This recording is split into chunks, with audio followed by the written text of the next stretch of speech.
I just realized that weekly MTG just started.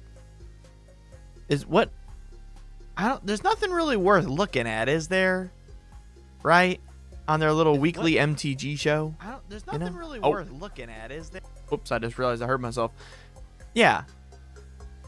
I've never watched a weekly MTG stream. I just kind of wait until they're done and then get the info. I don't know about you guys. But that's what I do.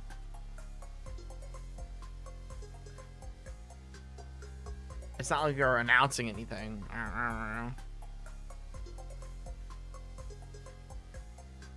Yeah, super exciting.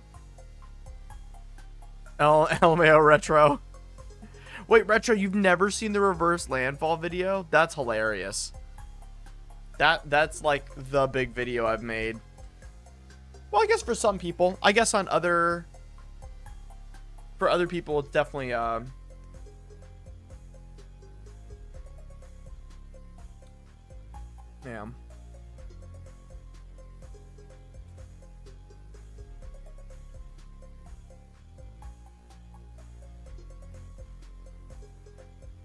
I took that deck and turned it into a combo deck. Oh, it's already a combo deck. It's already a combo deck. Combo deck for bracket 2? Wait a minute. What's up, Sierra? Combo in bracket 2? Why? You're going up against precons. Willie Anderson, what's good? Welcome, welcome. We out here. We gaming. It's time. Making crazy custom decks for patrons, episode 14 on Twitch. Let's get it started. Hot. Let's go, baby. Let's get that music. Keep going. We have some announcements we're going to do here in a little bit. So waiting for everyone to pile in here on stream, but we have some announcements coming. Hope you guys are ready.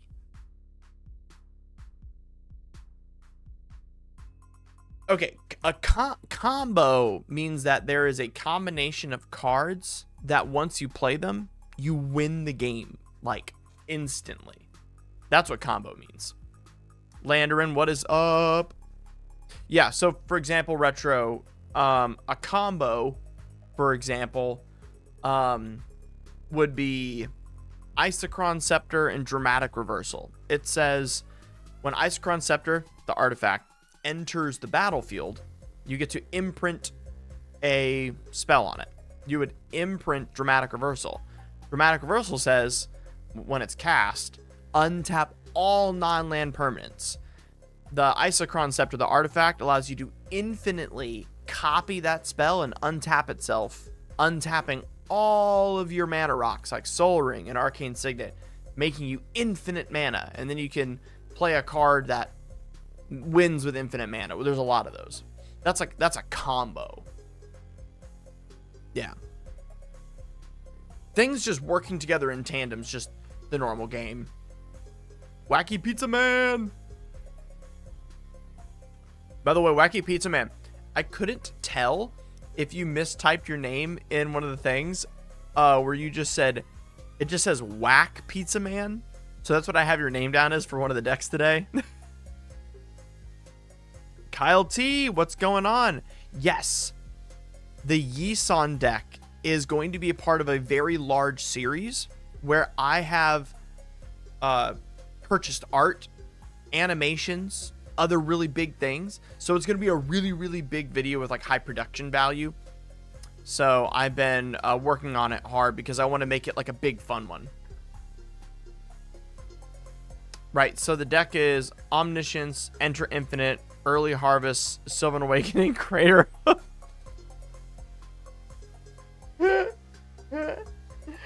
Retro. That is in fact a combo by the loosest definition I've ever heard.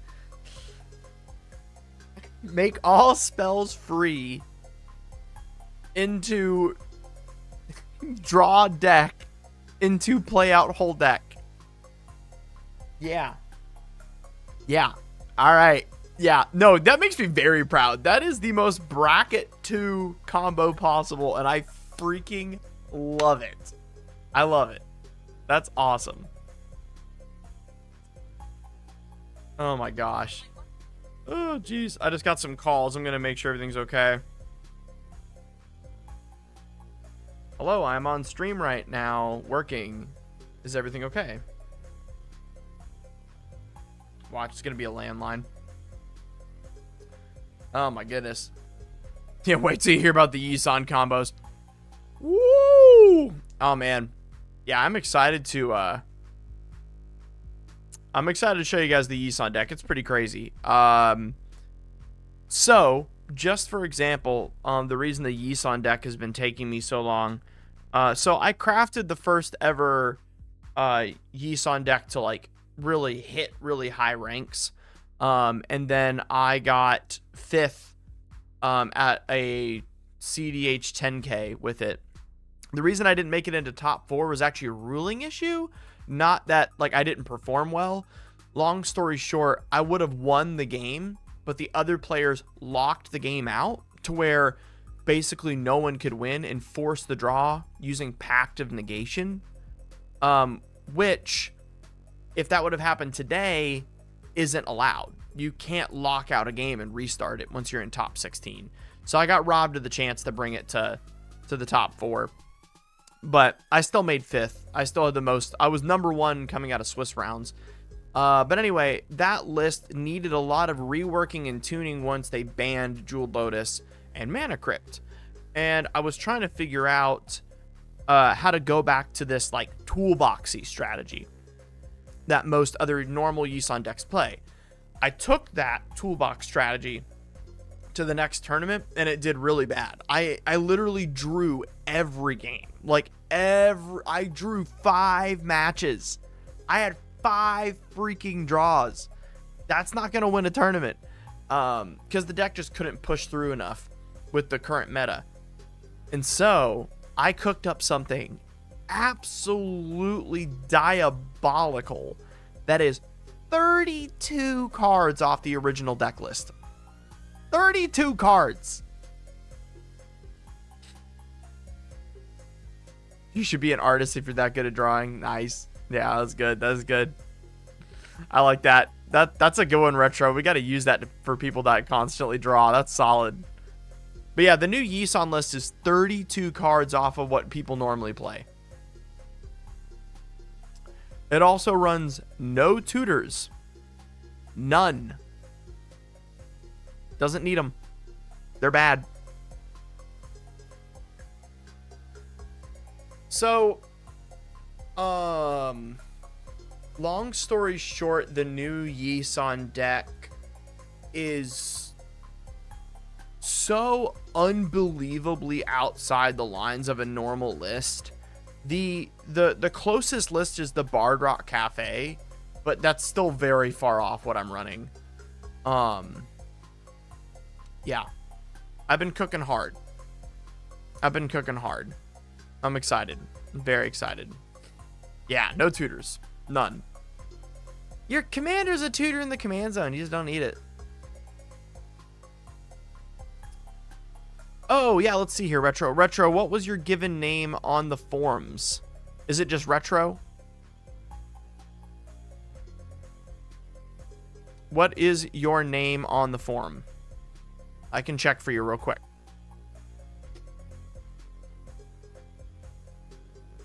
It's not today then.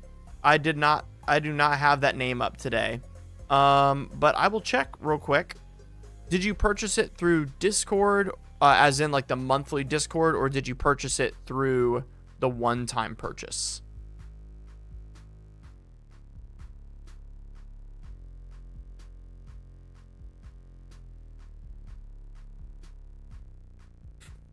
Yeah, no, I'm very excited to show everyone the Yisan list. I know people are really excited.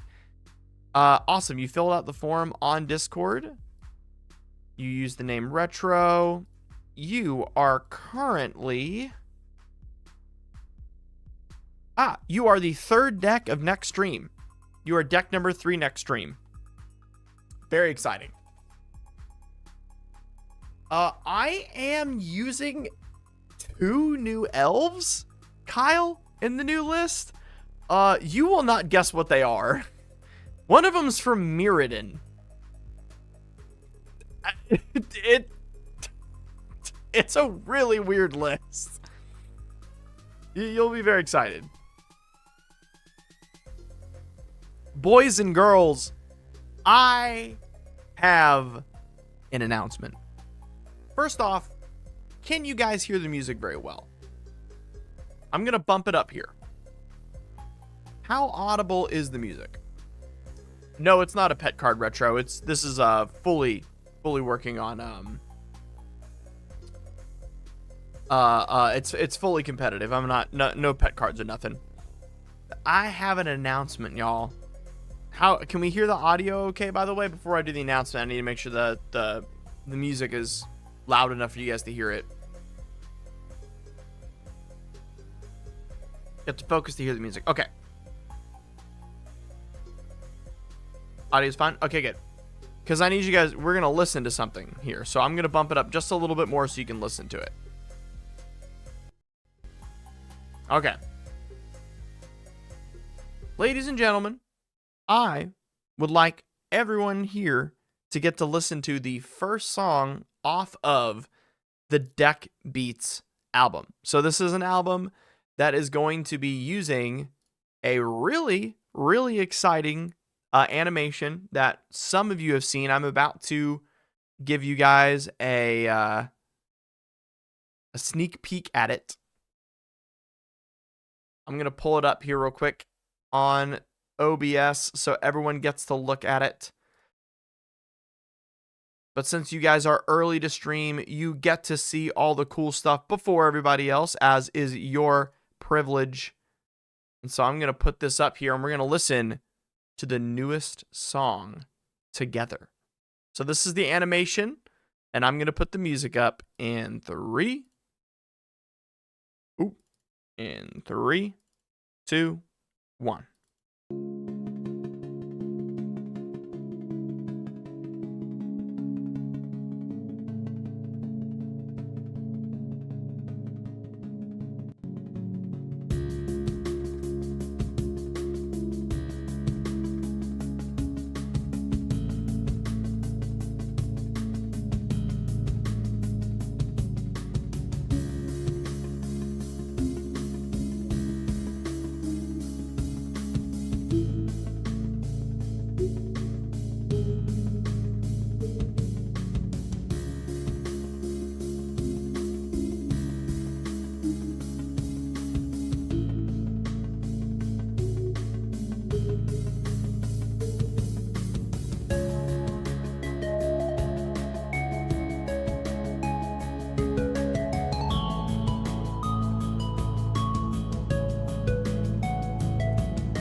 I love that retro. That's good.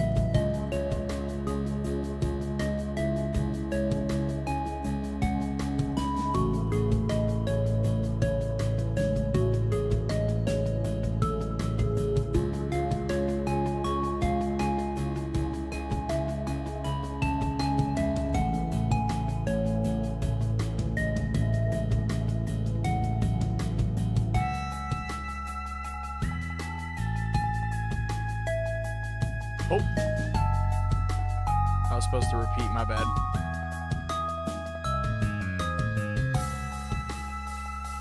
I'll just show it on screen then. Oh. Dang it, it stopped the music. Sorry, guys. Let me fix that. I have to open it up with Windows Movie Player. Oh, geez. Now it's on my top screen. Don't you love technology, y'all? I know I do.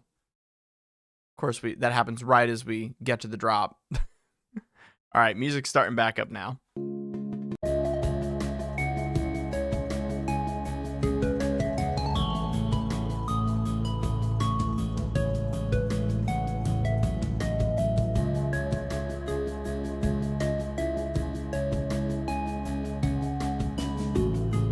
There we go.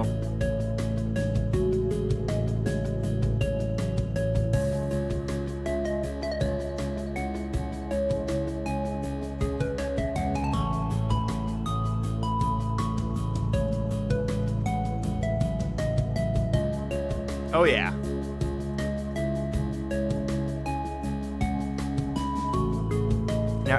Now we get a little bit more intense. Here we go.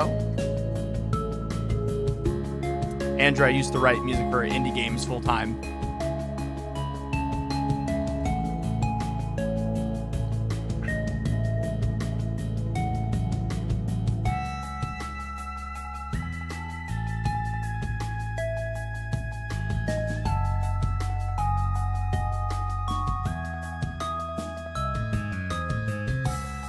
I do have the cup. See? It's a Chick-fil-A cup.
Here we go.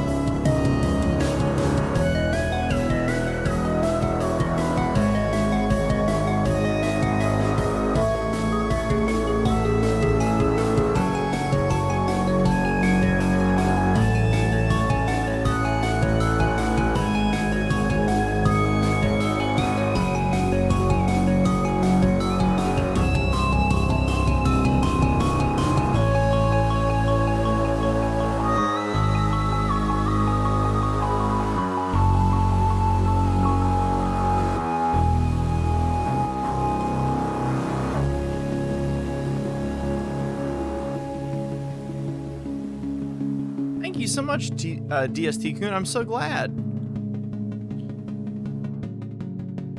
Yes, Tyler, I absolutely could. Absolutely could. You should definitely order one from me on Patreon.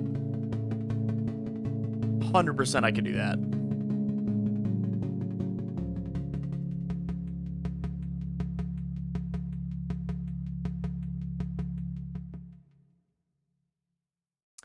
What do we think, guys? How do we like it?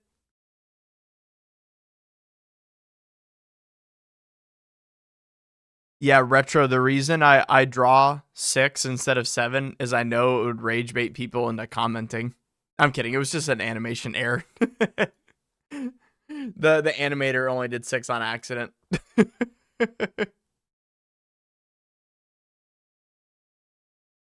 yeah, I hope you guys like it. I hope you guys like it. So, 2 things about this project. The big thing is I wanted the music to be something that's like catchy and fun, but you can still kind of like just lower the volume and keep it in the background because it's supposed to be a like it's supposed to be the type of music you keep on in the back while, you know, you're doing deck building, you know? And so I wanted it to be something that like everyone could just kind of keep in the background. But what do you think? How are we feeling about it?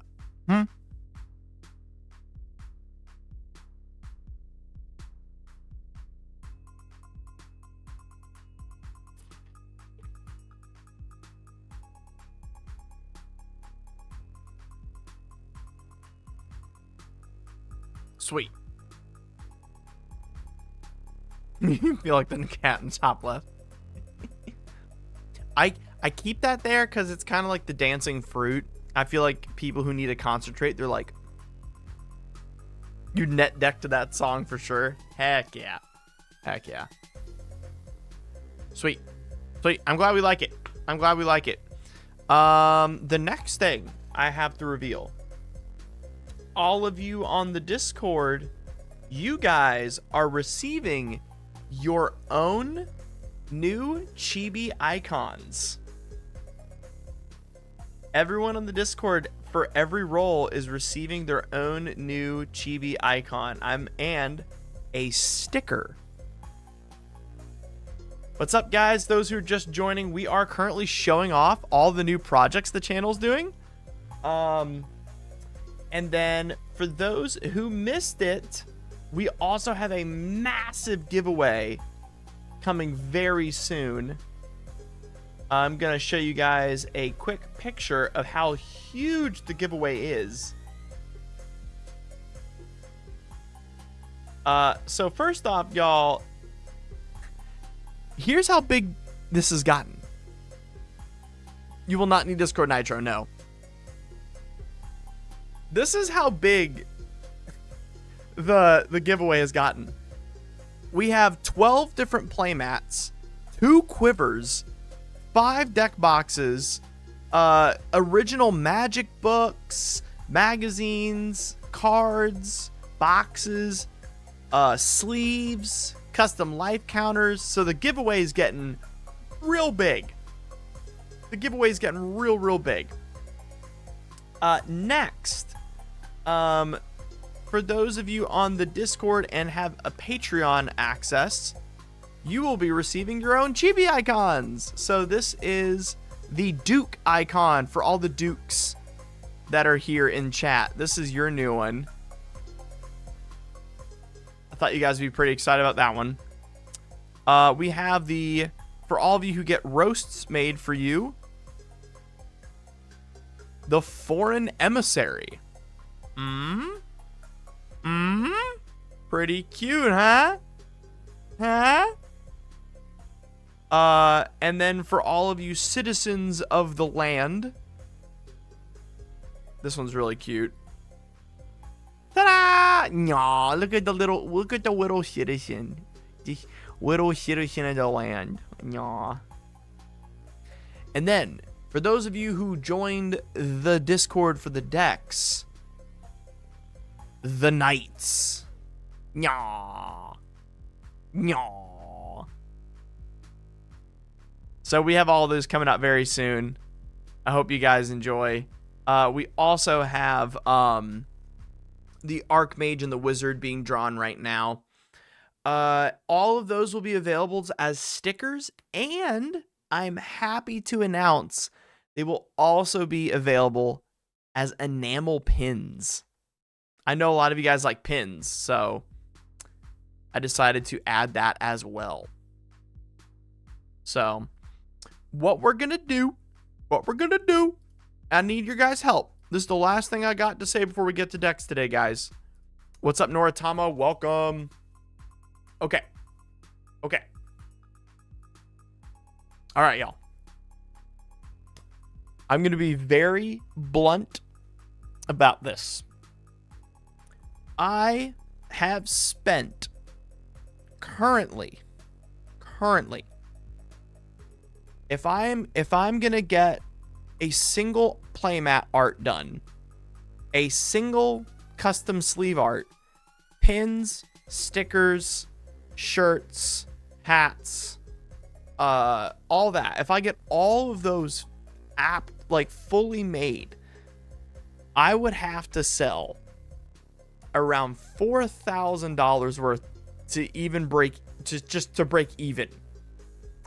So what I would like to do is, I don't want to have to just choose one art and then have to make $4,000 to even break even. That sounds bad. That sounds like a bad idea. I don't know you guys.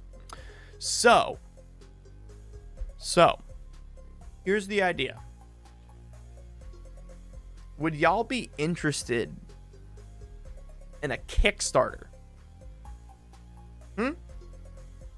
Would we be interested in a Kickstarter where you can get all of those things in a bundle at a discount? Because if I can guarantee that they're bundled, then I can make all of them. What do we think? And then the bigger the Kickstarter gets, the more I can unlock. Or do we like this just being available in the shop to order, and it will just be slower?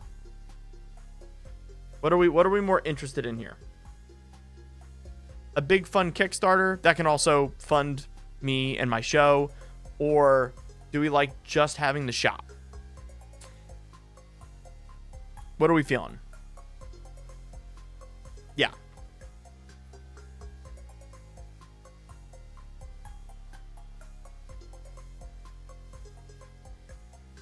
Okay. So, here is the current working, just like in my head idea, y'all. I think.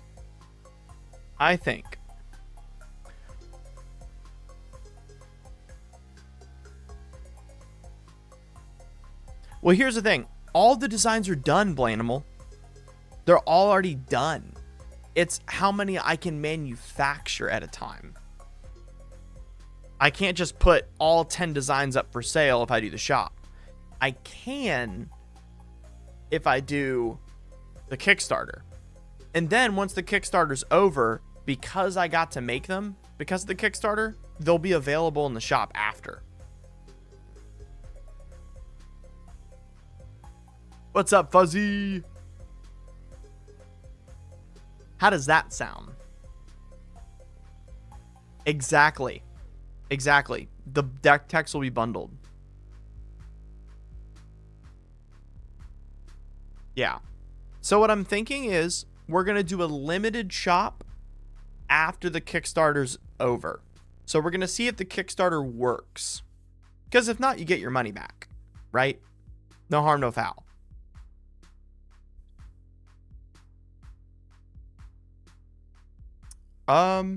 Hey guys, someone is knocking at my front door. I will be right back.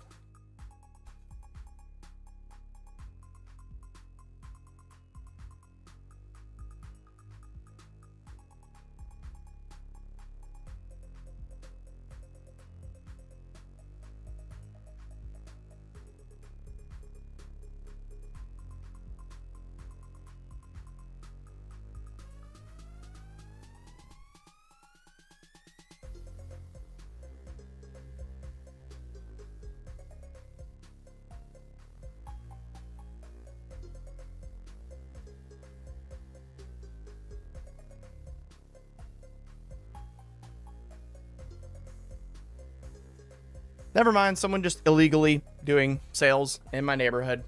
We all love that. Anyway, so let me read chat. Gotta kick up. Yep, Kickstarters also means more artists. I've already hired 4 artists. Yes, Triple. I would also definitely do that. Which, okay, by the way, guys, we have a superstar in chat right now. I need all of you to say hi and big amens to Triple Mango Threat. The coolest editor in the Magic the Gathering space. We have a star with us in our presence currently. Kage, no, I found my address. Also, I forgot. This will be uploaded today. I have officially opened a P.O. box so we can start doing fan stuff. That is also this week. That'll be on the Discord today. So, Blanimal, this is currently what we've got. We have 7 different custom sleeves. So 7 custom sleeves. We'd have 8 playmats. We would have over 35 shirts designs. And then we would also have the same designs for hats and socks, hoodies and long sleeves. So with the Kickstarter, I could do all that. Is the idea.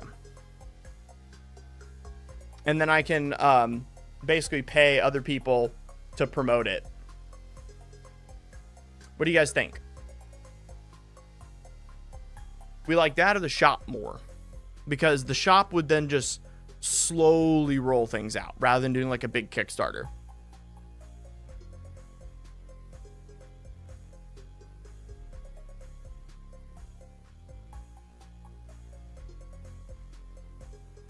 Ooh, sending me decks is wild.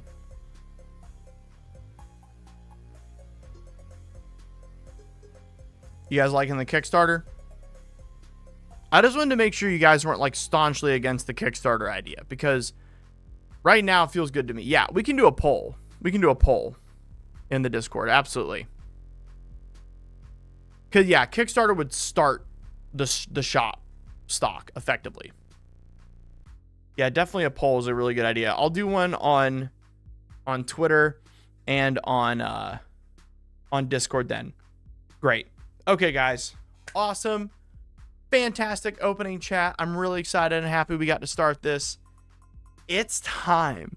It is time to show you the 8 different decks we have today. They are wild. Like, you guys sent me some of probably the most difficult and unique custom decks I've had to make so far in this series, and I'd like to start off with one of my favorites.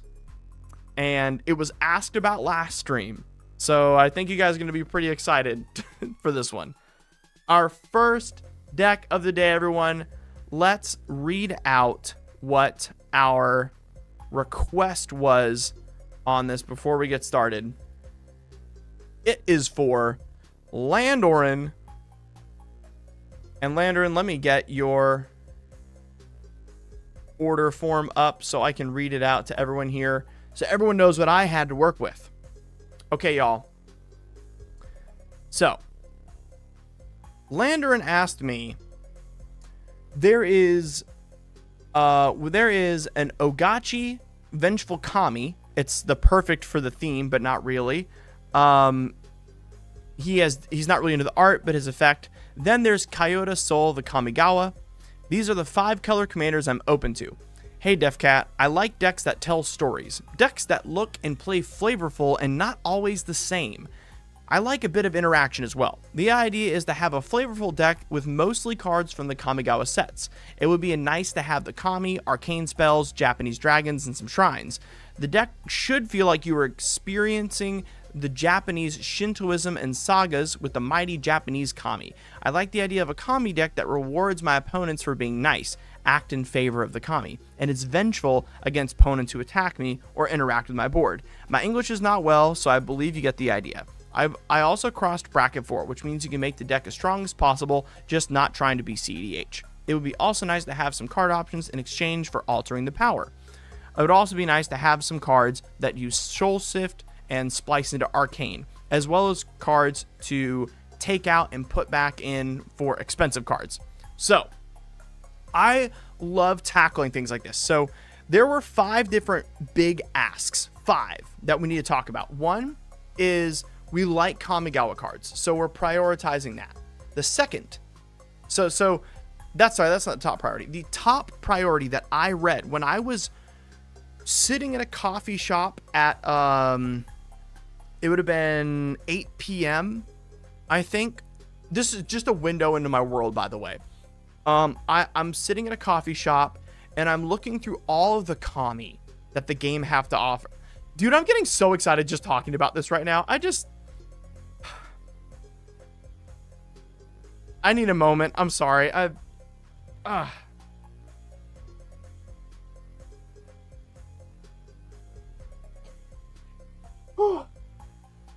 Sorry. I know this. Oh God. I just want to thank you guys so much. I'm sorry. I got really overwhelmed.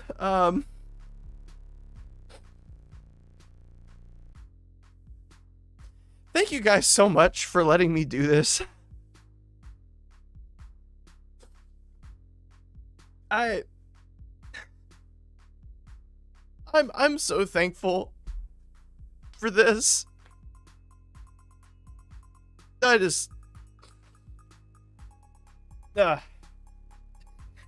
don't have tissues. Oh man.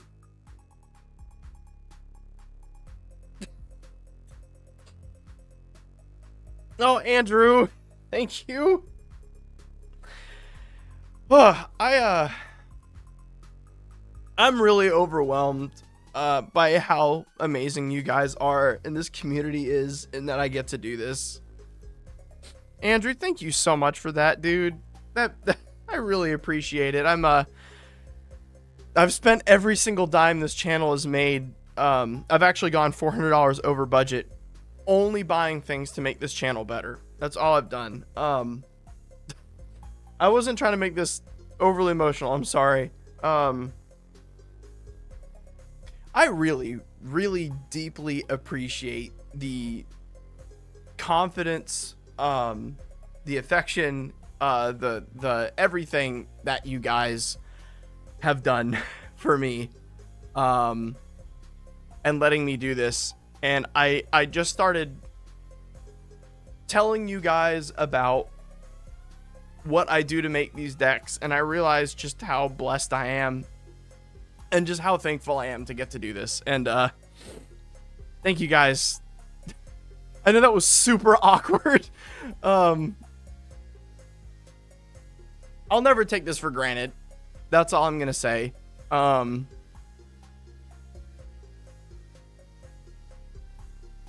think that the biggest thing I want to mention before going on, we're gonna get into the deck. I'm very excited about this deck. I'm like so hyped. Is that you guys have really given me a lot of sanctuary in my life, away from a lot of really difficult things. And I mean, I don't know where I'd be without you guys. You know, I don't know where I'd be right now.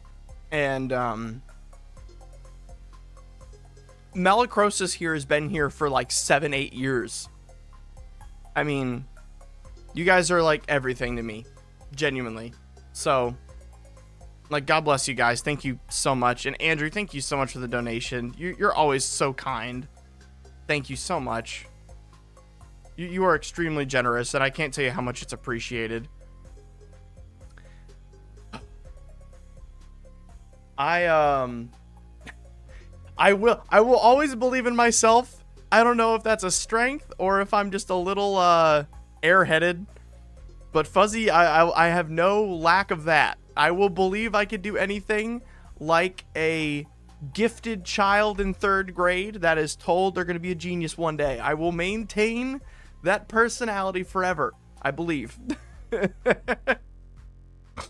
I definitely have that down on lock.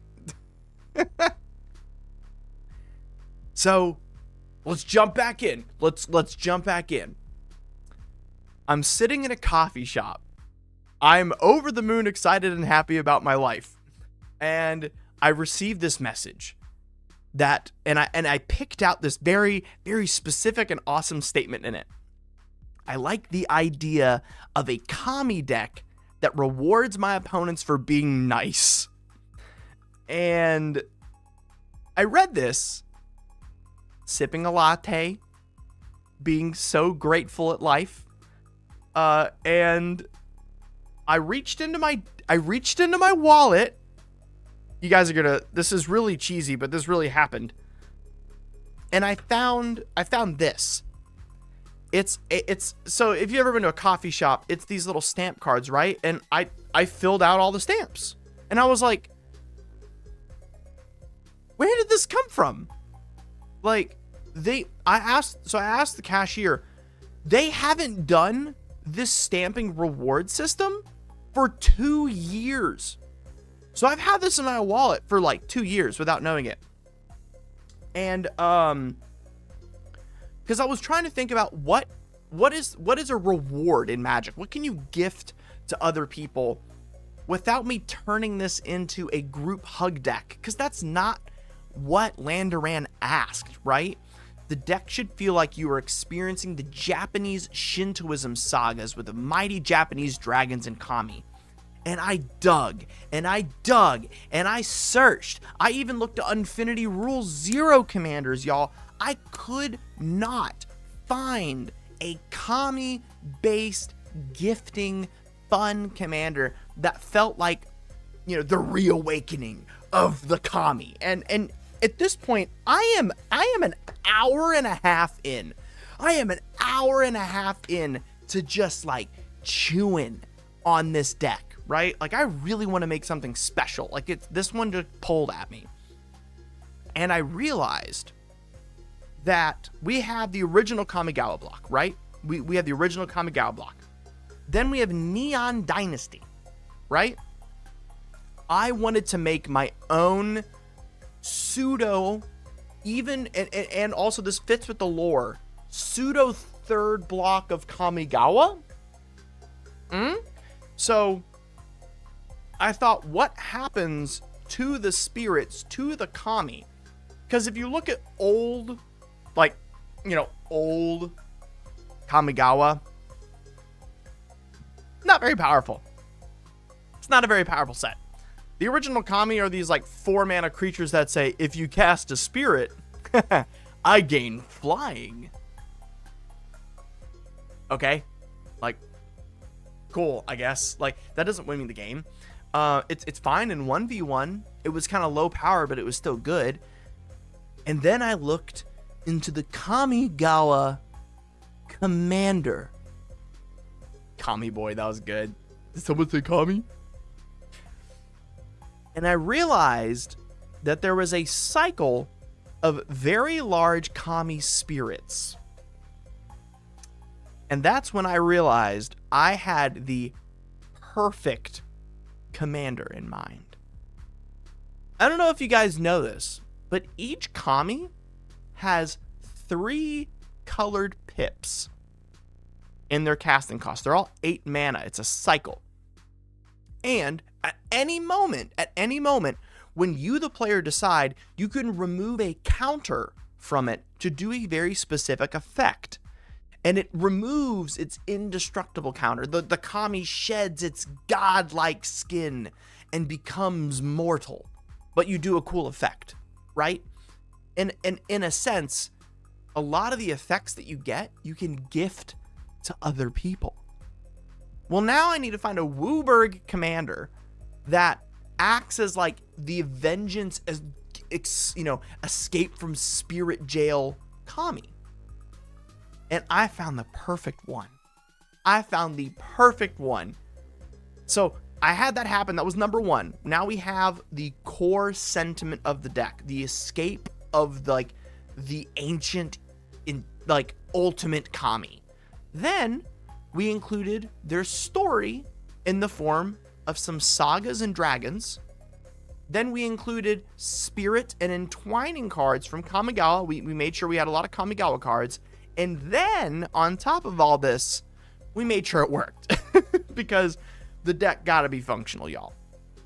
So without further ado, I present to you Revenge of the Kami.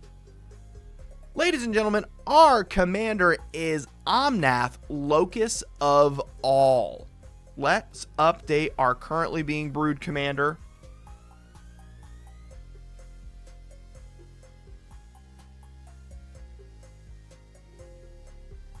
Sick. So, I like to look at Omnath as the ultimate resurgence of the earth.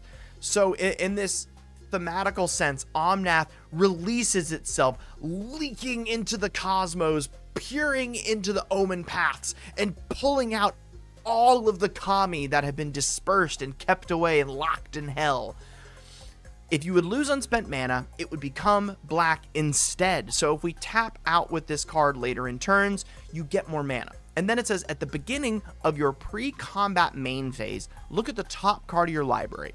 You may reveal that card if it has 3 or more colored mana symbols in the mana cost. If you do, add 3 mana in any combination of its colors and then put it into your hand. If you don't reveal it because it doesn't have 3 pips, you just put it into your hand.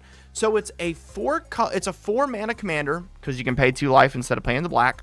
It's a 4 mana commander that then gives you 3 mana and a card every turn as long as you hit one of the ultimate kami. Meaning on turn 3, we play Omnath, and on turn 4, we play an 8-mana kami. And then the gifting starts. So let's talk about the kami we have. So the first spirit is the Myojin of the Blooming Dawn. It says when it enters the battlefield, as long as you cast it, which we will be, it gets an indestructible counter. Then remove an indestructible counter from it. Create a 1/1 colorless spirit token for each permanent you control. Then Myojin of Cleansing Fire.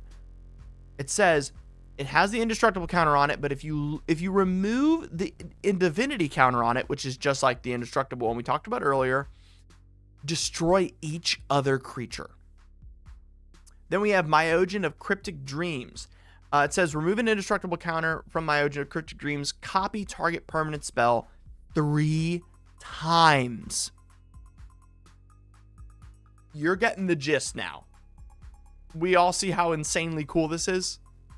Myojin of Grim Betrayal. Remove the indestructible counter. Put onto the battlefield under your control all creature cards in all graveyards. Yeah, and we have 6 more to go here. Remove the divinity counter. Destroy all lands. Remove the divinity counter. Put any number of creature cards from your hand into play. It's Galta. It's sick. Myojin of Night's Reach. Remove a divinity counter. Each opponent discards their hand. Myojin of Roaring Blades. It deals 7 damage up to 3 targets. Up to 3 targets. That means you can shoot 1 person for 21, which is just disgusting. Also, welcome, Bagubinaber, to the channel. Thank you for following. Myojin of Seeing Winds. You remove a divinity counter, draw a card for each permanent you control, baby. And then Myojin of Towering Might. Remove the indestructible counter, put 8 +1/+1 counters on any number of target creatures you control, and then the game trample to end of turn. Guys, this is disgusting. And then whenever we cast one, because they are legendary, we will draw a card through Reiki, the history of Kamigawa, because he is the one telling our story, as it were. And then we have the Invoke cycle, Invoke Despair, because we have tons of black, so we want this. Target opponent sacrifices a creature. If they can't, they lose 2 life and you draw a card. Then repeat this process for an enchantment and then a planeswalker. Yeah, very fun. Oh, retro. Oh, retro. No, we don't. No, we don't, retro. All right, guys. This deck is definitely best shown by playing it. So if you're confused, wait, we're about to play it. Next, I include all of my favorite Splice into Arcane cards. Blessed Breath. Target creature you control gains protection from the color of your choice till end of turn. You can splice onto Arcane. This means as you play any other Arcane spell, you can also show this card in your hand. You reveal it, and you still get the effect of the card. So you don't have to cast it. You just get to reveal it, and then it happens. And then you can do it every single time you cast an Arcane spell. We have Consuming Vortex, which is a bounce spell for that. Goryo's Vengeance. Return target legendary creature to the battlefield. It gets haste. Exile at the end of next end step. We have Hideous Laughter for giving all creatures -2/-2. Horobi's Whisper. If you control a swamp, destroy target non-black creature. And then the Splice into Arcane cost, and this one is exiling 4 cards from our library or from our graveyard. That is so nasty. You don't even have to pay mana to cast this thing. We also have Kami's Flare, and then some of my favorite art in the entire game from Ron Spencer, Soulless Revival. Splice into Arcane, return target creature card from graveyard to hand, and then Overblaze. Each time a permanent would deal damage to a creature or player this turn, it deals double. It's so sick. So sick. And then we have Through the Breach. So I like the idea of this card because it does have Splice into Arcane, and it shows Emrakul, or not Emrakul, sorry. Gosh. Aeon's Torn. Blank the Aeon's Torn. Why am I forgetting her name? She's trapped in the moon. She is the Eldrazi waifu. It's not Emrakul. It's not Kozilek. How do I literally remember everything about Eldrazi except her name? Not Merit Lodge. No, it's the third Eldrazi. There's Emrakul, and then there's Kozilek. What's her name? Why am I forgetting her name? Chat, please help. I feel so stupid right now. Chat. It's the third Eldrazi. Oh my gosh, I feel so gaslit right now by myself. How do I literally remember every single thing but their name?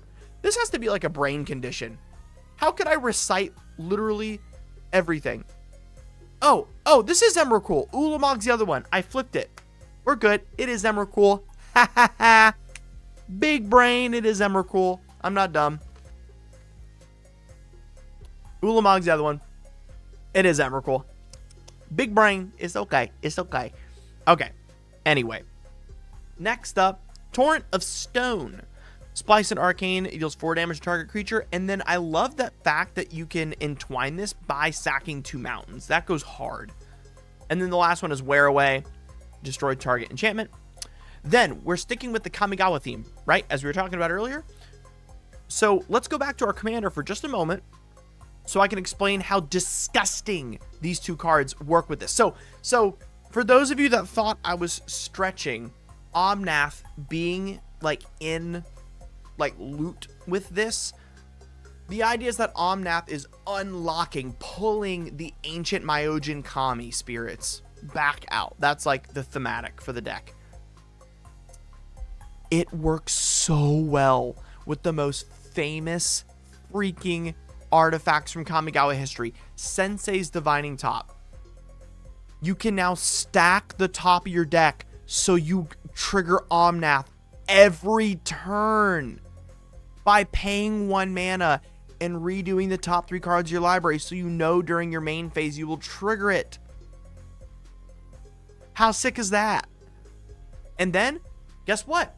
Oops, you accidentally drew the Myojin that you wanted to trigger. Boom. Another Kamigawa staple, Scroll Rack, baby. And why do we know that Scroll Rack's from a Kamigawa? Because it's the Scroll Rack of the apprentice of Azami Lady of Scrolls.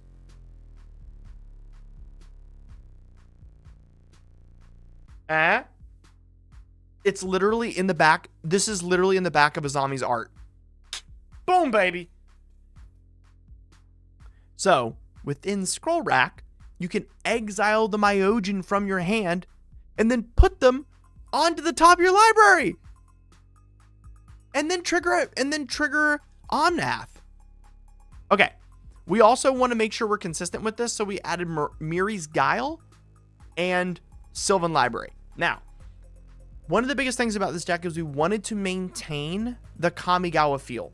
There is only 9 cards in this deck that aren't within that archetype, but I think for certain are the glue for this deck to properly work.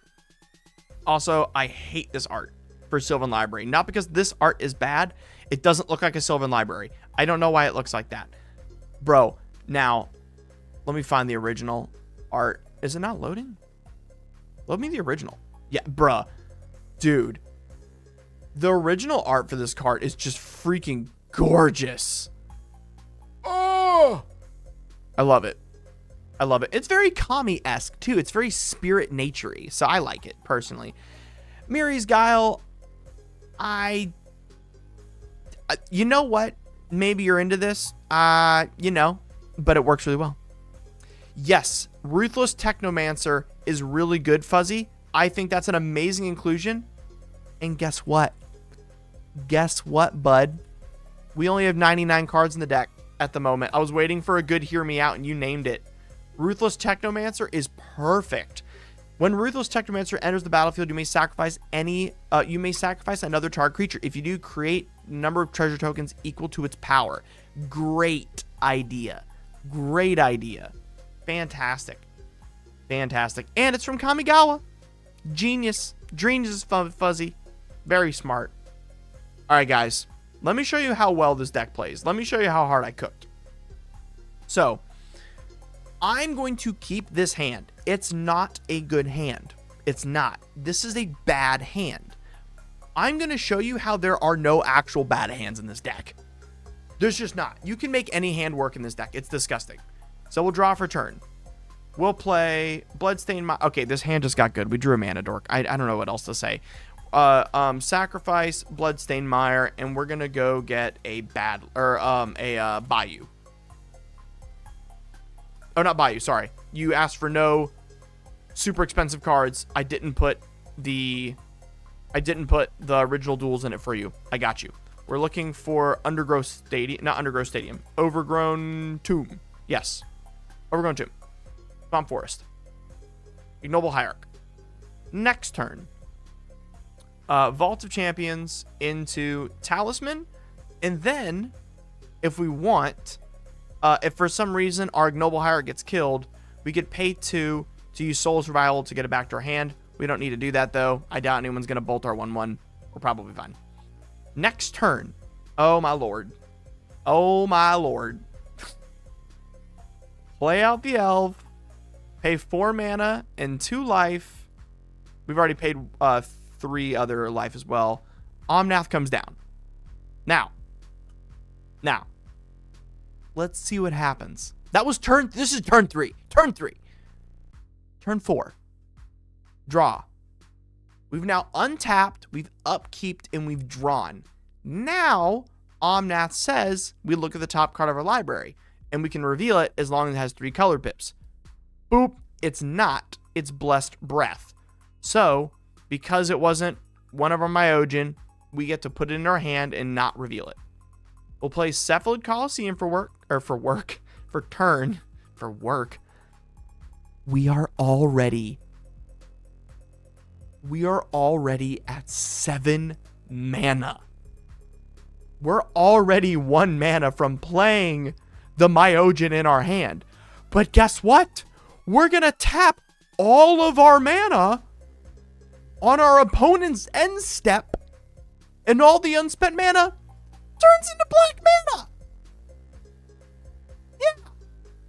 Yeah. So we're just going to go into our next turn with 7 black mana. You know, no big deal. Next turn, reveal top card. We put a land in hand, whatever. Play a land for turn. We're going to fetch. We're going to get whatever. Hallowed Fountain, sure. And we're going to just spend 1 mana, 1 colorless mana in our 7 black to play Myojin of Grim Betrayal.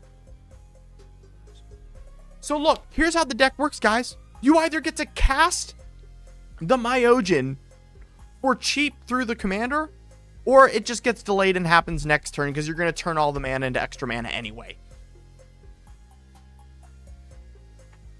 Like, I cooked so hard, dude. It draws, it ramps, it's nasty. Memo, what is up? Yeah, this deck has no pathetic hands. Legit. In fact, it has 4 hands. I don't know if you've seen the commander. Now, let me mulligan for what I think is a good hand. Now that I just showed you guys what I thought was a mediocre hand, right? Oh, yeah, baby. Oh, yeah, baby. Oh, we don't have a... Oh, if this had a Mana Dork in it, this would be insane. But this is still pretty good. Command Tower for turn. Next turn. Scalding Tarn. We're going to go get Taiga, which is Stomping Grounds. Arcane Signet. And Arbor Elf. Oh, baby, a triple. Mirari's Guile. Omnath. We've lost 4 life or 5 life at this point. Y'all. Oh my goodness. Next turn, upkeep trigger. We look at the top 3. 1, 2, 3. We can put them back in any order that we want. Sadly, we didn't find a Myojin. Happens. We're going to put back it doesn't matter with this one. So we're just going to put them all back. And that's the one we draw for turn. And then we draw this one from Omnath. We'll play it as our land for turn. We'll tap 2 for Sylvan Library. And then we will make the rest into black mana for next turn. So we're going to save 4 black mana for next turn. Let's get the tracker out here. Everyone tracking with me? This makes sense? Next turn, upkeep trigger. Look at the top 3 cards of our library. 1, 2, 3. We didn't find a Myojin. Sadly, we didn't find a fetch either.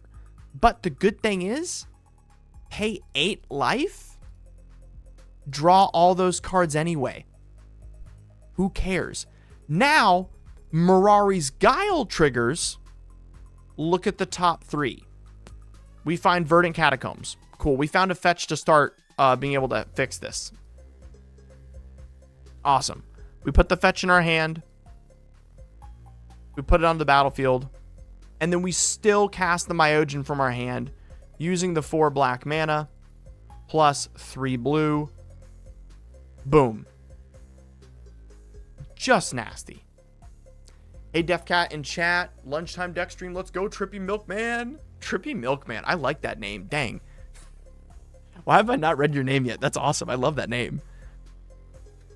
I don't know what you guys are thinking right now, but this is turn 5, and we're going to have access to an extra 4 black mana next turn. And we just got a Myojin of Cryptic Dreams out. And then we can instantly take the indestructible counter off it to make 3 extra arcane signets. Like, y'all, this is crazy, dude. Anyway, the idea here now is next turn, we look at the top 3. We don't like it. We fetch in response. We go get any land. Sure, Watery Grave. Shuffles your library. We look at the top 3 again. Cool. We found Invoke Despair. That allows us to add 3 mana to our pool. We'll do it. We'll draw 2. Put it on top. Omnath triggers. We reveal Invoke Despair. We get to add 3 more black mana. We have 7 black mana. By the way, everything's untapped on top of that. We have 7 black mana plus everything on our field. Oh, yeah, and we lost 3 life for that. Or 4, sorry. We have everything on our field, 7 black mana. We have a land drop for turn. We have 2 mana dorks in our hand, a reanimation spell, Invoke Despair, Soulless Revival, Wear Away. We can entwine the Soulless Revival, and Hideous Laughter. We can do all this on 1 turn right now. I might have to make a video about this deck. I think I cooked really hard on this one. Yeah, we love Mirari's Guile. Yeah, it is an insanely consistent Omnath deck. What's up, Sir Trekkie? How's it going? But yeah, I'm really happy with this, y'all. I cooked really hard on this deck. It was such a pleasure to make it. So thankful for you guys and all your support and getting to make something this fun for a job. It's time for our next deck, everybody. Our next deck up on board is for Enduring Dev. Enduring Dev, I made you a Kazul Tyrant of the Cliffs deck. Let's talk about it and why I did that and what you said to make me do this. Or to influence me to do it. You didn't force me. I did this out of my own free will. I'd like to let that be known right now, and I'm very thankful. Just want to let you guys know that. Very thankful. I'm glad, Landoran. I'm glad you like it. I'm glad you enjoy the flavor.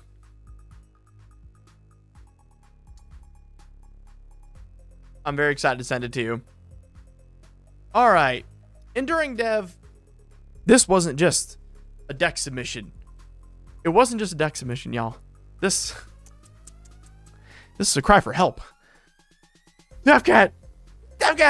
My pod is always killing me first. I'm so tired of it. I want to kill them. I want them to kill each other. I want to goad. I want to group slug. My pod also gets annoyed at Universes Beyond cards, so I wouldn't mind some psychic damage from that. I love Shadow the Hedgehog. I love Deadpool. I love Super State. You want $350, but you already owned your pet card. Please no proxy. And then you said a preferred coffee order when I asked you for your ideal date and coffee order. Preferred coffee order? Ideal date? Are you serious? Look, Devcat, do you think I have the time for whimsical romance when my life is a never-ending cycle of mana-screwed misery and catastrophic board wipes? My ideal date is the one day, just one day, I don't sit down at a table and get obliterated by my friends. You know what a romantic night out looks like for me? It's sitting across from Roto, who thinks his friendly blink deck is just an engine of pure soul-crushing value. Oh, I'll just blink my card, and now you can't... and now you can't... Oh, I'll just blink my card, and now you can't play your commander for 13 turns, he says, as if my entire board state is getting exiled into the nether. Then, there is my brother-in-law, Fadi, smiles at me saying, bro, as he hits his infinite combo and hits me for 1 million ping damage. It's not a game anymore. It's a public execution. Thus, coffee order is needed at the end of the session, a black pour-over sitting at the table with an empty soul looking into the void. That is I need to have the energy to clean up and go to bed after 4 hours of sitting down with my friends. I need help. Your help. Devcat. You are my only hope. R2D2 scream. We'd love to hear your music played in the background during your streams. I took that personally. That's why we introed today with the music. Everybody, introducing Kazul, Tyrant of the Cliffs.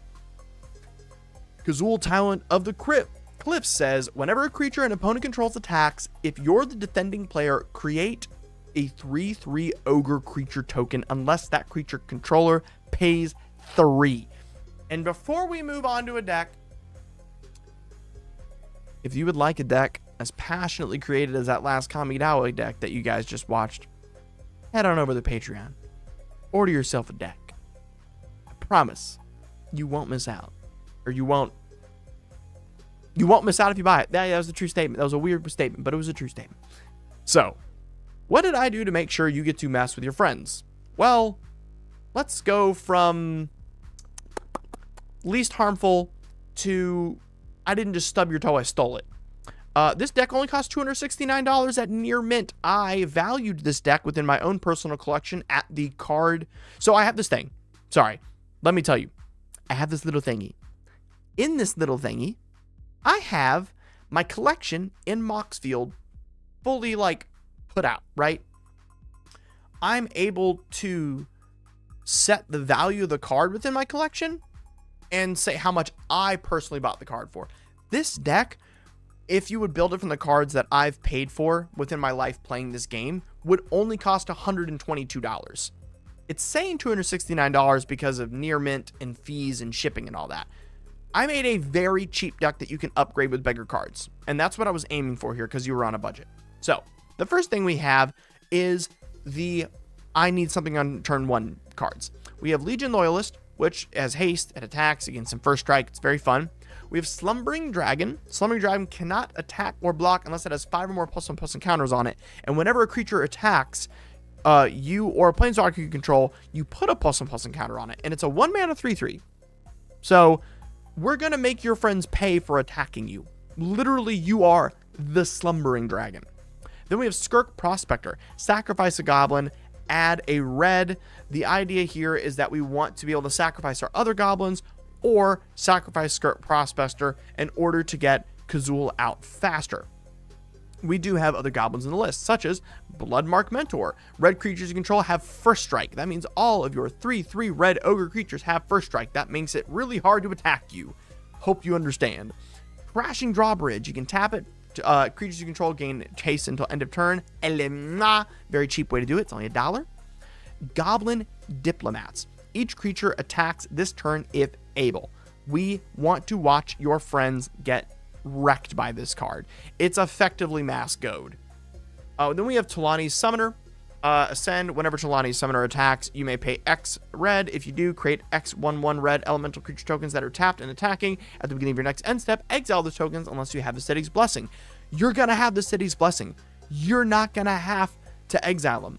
It's nasty. So you can continually use this as a mana sink whenever you got nothing else to do with the rest of the game. Because let's be honest, mono red decks do struggle to have a lot of card draw sometimes. Even though we have things like Faithless Looting and other cards, it can get a little tight. So this is a great mana sink.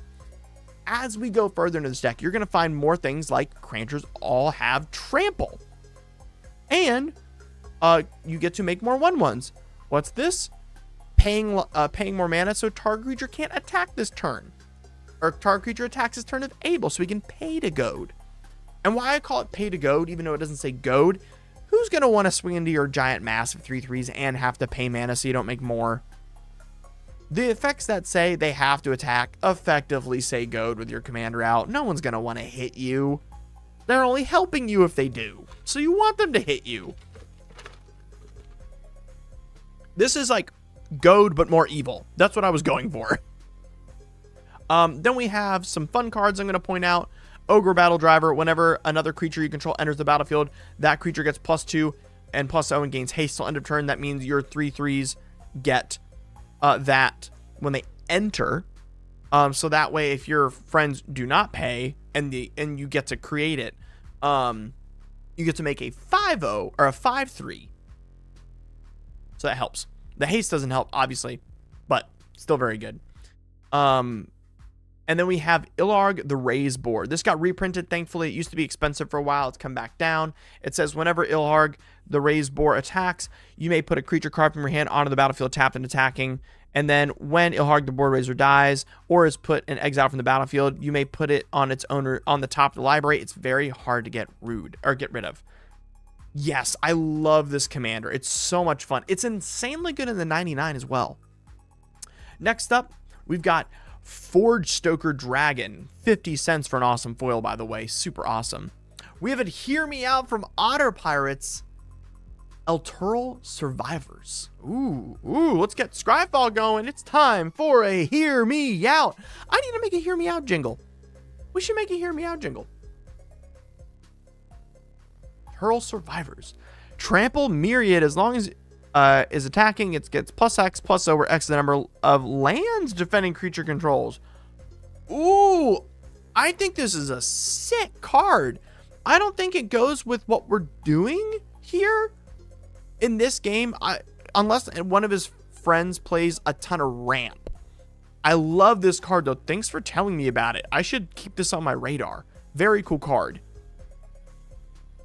Next up, we have Balefire Dragon. We want to wipe our friends' boards by attacking them. Super fun. And then the big bomb, baby. The Avatar of Slaughter. All creatures have double strike and attack each combat if able. Yeah, Mango, I love doing the Hear Me Out segments. They're so much fun. They're so much fun. We have Dragon Mage. 5 colorless, red. Whenever a Dragon Mage deals combat damage to a player, each player discards their hand and then draws 7 cards. Wheeling every turn is very fun. If it isn't fun for you, you aren't playing the right type of Magic. Go play 60 card. Wheeling every turn is hilarious. Go play some Teferi's Puzzle Box. Ooh, that would be a really fun game. Play a game of Commander with an eternal Teferi's Puzzle Box in the command zone. So your hand gets wheeled every turn. That'd be kind of fun. Now, Rite of Flame. Obviously, want to get things bigger. Haze of Rage, get things bigger. Jessica's Will. Again, more mana. Very helpful. Grenzo's Rebuttal. Put a 4/4 red ogre creature token onto the battlefield. Starting with you, each player chooses an artifact, a creature, or land they control, and then destroy each permanent that way. Very, very good card against your friends who seem to be doing some savage stuff.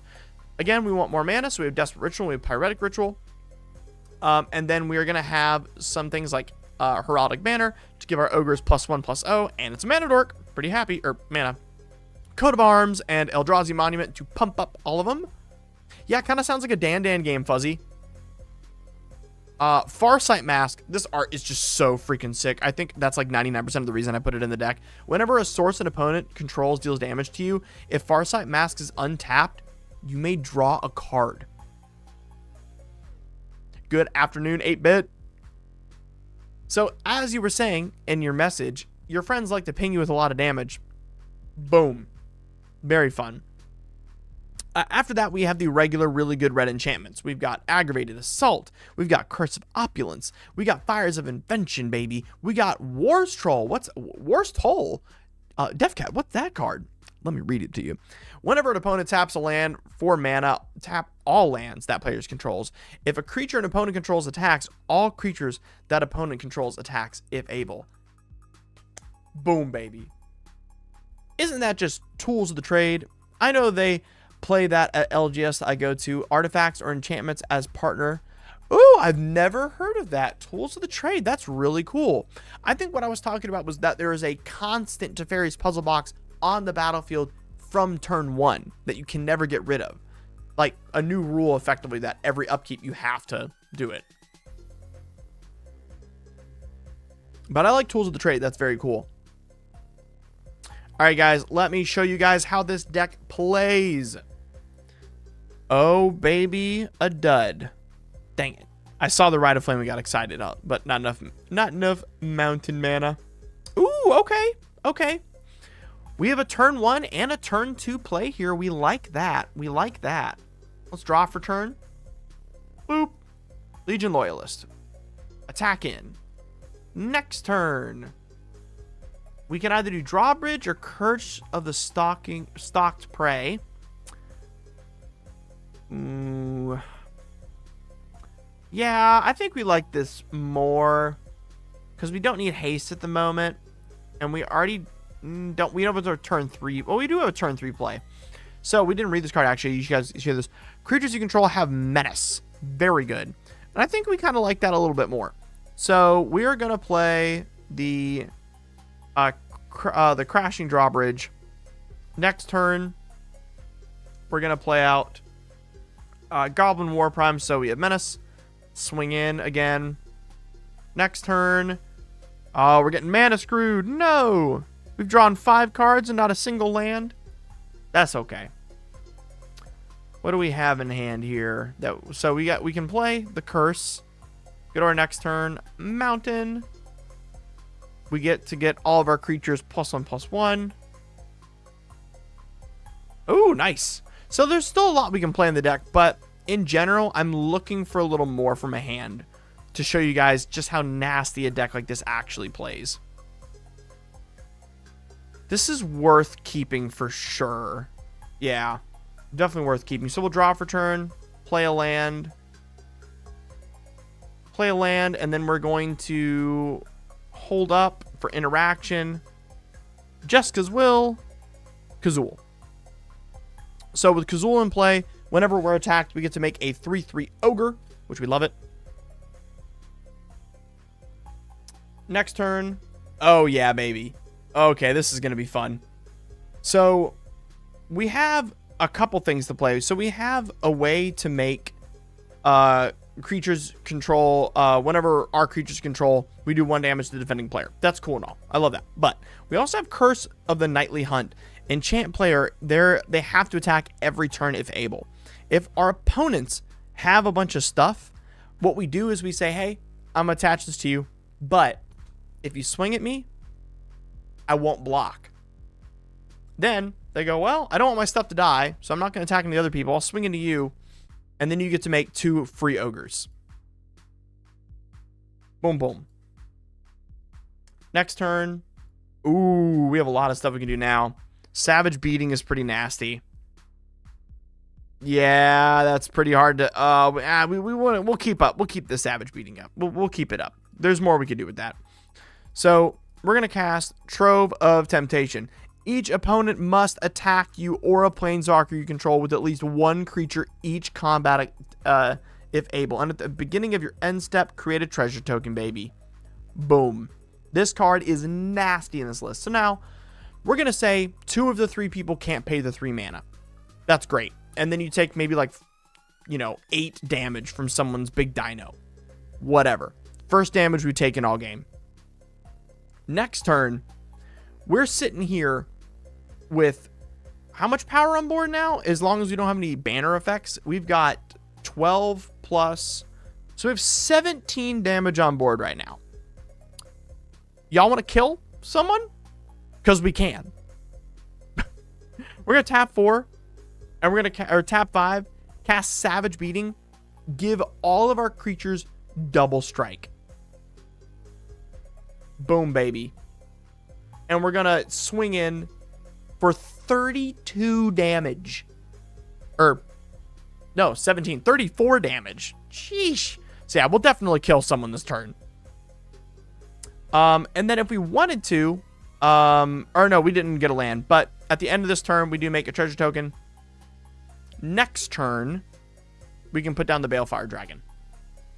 And start sweeping boards. Now that it's turn 7, people are starting to do some freaky stuff. Because it's Commander and that's how it works, right? So, that is how Kazul works. Obviously, this is a bit of an awkward deck to show you guys on stream because it's very dependent on what other people do. So, we used a lot of common denominators for it. But, damn, is this deck not fun to play. And I really hope it works out against your friends. If it doesn't, hit me up. And we will brew you something else, my friend. As I don't know your play group. So, I did my best with what I was given. But now, for a commander, many people have told me that they tried to build and it failed. A lot of people have sent me this card already and talked about how frustrating it is to attempt to build. Our next card is Marchesa, Dealer of Death. Now, what I mean when I say, chat, what I mean when I say that people have sent me this card and they've told me it has not worked out for them is that they've built the deck and then it just ended up being board wipe or like spot removal Kindred. That's like all it does. The deck just makes your friends miserable and that's it. So I tried to do something a little bit more nuanced per se, a little tastier, and that is what was written to me, was that they don't want it to be spot removal just city. So this is for Samuel. Thank you for sending this in, Samuel. And Samuel, I'm going to show you what I did in order to make this deck a little bit more, what I would like to say, poignant. I'm going to call it poignant. We've got some RAM. We have Skirp Prospector and we've got Blood Pet in order to help get things out a little bit faster. Then we have Hex Parasite. Also, this deck was on a heavy budget. So we are at very, very low on the budget side here. Hex Parasite is going to allow us to commit crimes by removing counters from our target opponents. And the good thing is, what you can do with this is you can technically, X can be 0. And then you pay 2 life and then target something for 0. And you'll still trigger Marchesa. Because Marchesa says, whenever you commit a crime, which means you've targeted anything or attacked an opponent or dealt damage to them, that an opponent controls, target anything an opponent controls, or the opponent themselves, you may pay 1. If you do, look at the top card of your library, and top 2 cards, and put one of them in your hand and the other into the graveyard. So we are going to be putting into our graveyard Jin-Gitaxias Core Augur, Hoarding Broodlord, Archon of Cruelty, Hullbreaker Horde, Nezahal Prime, Sceptral Primordial.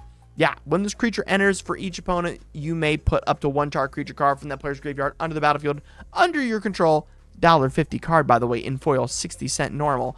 Scourge of the Throne. Whenever Scourge of the Throne attacks for the first time each turn, if it attacks that player with the most life, untap all creatures after this phase. There's an additional combat phase. Yes, this card can do a lot of work, as you can imagine. Niv Mizzet Perun. Every single time you draw a card, you deal 1 damage to any target, allowing you to trigger Marchesa. Massacre Worm, baby. We want to wipe the board. Italic Primal Storm. We want to cast their stuff because we're evil. Rev Tithe Harvester. We want to cast their stuff because we're evil. Gisa, Storm Killing Artist. Oh my gosh. This thing's just dripping and stuff. So everything else I would have to say here, I'm going to be very real with you guys, is quite boring except for a few cards. So we're going to get into that. Spatial Binding. A blue and a black enchantment. Pay 1 life, target permanent. We can stop reading there, chat. Let's become illiterate. Spatial Binding, blue, black, pay 1 life, target permanent. That means you can pay 1 life to trigger your commander, baby. Boom! We'll read the rest of the card. Target permanent cannot phase out until the beginning of your next upkeep. It targets. That's all we care about. And then Mishra's Bauble and Urza's Glasses. Tap, look at target player's hand. Every turn, commit a crime for free by tapping it, and you get to look at their hand. Pretty good. So let's start committing some crimes. Let's play test this bad boy right here. So, All right, we don't have any blue mana, but we do have 3 mana Victimize, Reanimate, but we don't have anything in our yard and no way to get Marchesa out. But this deck is only playing basics. So what we're going to do is we're going to act like these basics can do anything, because I just didn't know the budget of this person's lands, because they told me they're on a strict budget, but I don't know what they own. I'm going to assume they own some shocks, some fetches, a command tower or 2. So we'll treat everything as command towers right now for the sake of this. So we can play 1 mana, next turn, 2, Felwar Stone, Curse of Opulence somebody. Now they're enchanted, and whenever we attack that player, we get to get a gold token. Next turn, tap 3, cast Marchesa, and then we're going to pay 1 mana for Hex Parasite. We will then attack. Curse of Opulence will trigger. Oh, wait, we cast a Marchesa this turn. We do not attack. Sorry, never mind. Next turn, turn 4. Yeah, that's pretty hype. We're going to Talisman of Dominance. And then we are going to pay 2 life to target someone with Hex Parasite. Pay the 1 mana, activate Marchesa. Look at the top 2. We're going to put the Dimir Signet in our hand, Lightning Bolt in the graveyard. We're then going to pay 2, Dimir Signet, pay 2 life, Hex Parasite again, pay the 1 by sifting it. We're going to look at the top 2. We'll put Swamp, put that here, and we'll play a land for turn. We'll do it again, pay the 1, look at the top 2. Ooh, and we'll put Dread Return in the graveyard. Heck yes. Heck yes. Okay, cool. Next turn, pay 2 life, pay 1 mana, look. Cool. Pay 1 mana, pay 2 life, look. And we get Archmage Emeritus. We're going to put that into the graveyard, and we're going to pay 1 to reanimate it. Boom, baby. Lose 2 life. Lose 2 life again. Pay 1. Look. We're going to put Anger in the graveyard. Pay 4 mana. Rev Tithe Extractor. All of our creatures have haste, attack in, make 3 treasures, and steal 3 cards. Yuck. Yuck. Oh, dude, hitting Anger is nasty with a creature. That's so cool. Oh, I love that play. I love that play. Ooh, oh, gosh. That was really... I like this deck. Ooh, this is more fun than I thought. Chat, I'm having a little too much fun. Turn 1, Urza. Turn 2, Magda. Look at someone's hand. And then we committed a crime with Magda out, so we make a tap treasure token. Next turn, pay 3, Marchesa, tap, make a tap treasure token, pay 1. We've committed a crime. Put Birgi in hand or the Hex Parasite. That is so hard. They're both such good cards. Hex Parasite will draw us more cards, but I like Birgi too much, so we're gonna put Hex Parasite in the graveyard and hope we draw a reanimation spell, baby. Land, target, make a treasure tapped.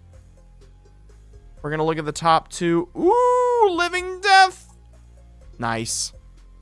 Luke T, hey DefCat, nice to see you on stream again. Just wanted to give another update on my brother and his Yisan deck. He is currently sitting at 4th in South Africa with Yisan. Let's go, baby. Lucky, that's amazing. Thank you so much for dropping by and giving us that awesome news.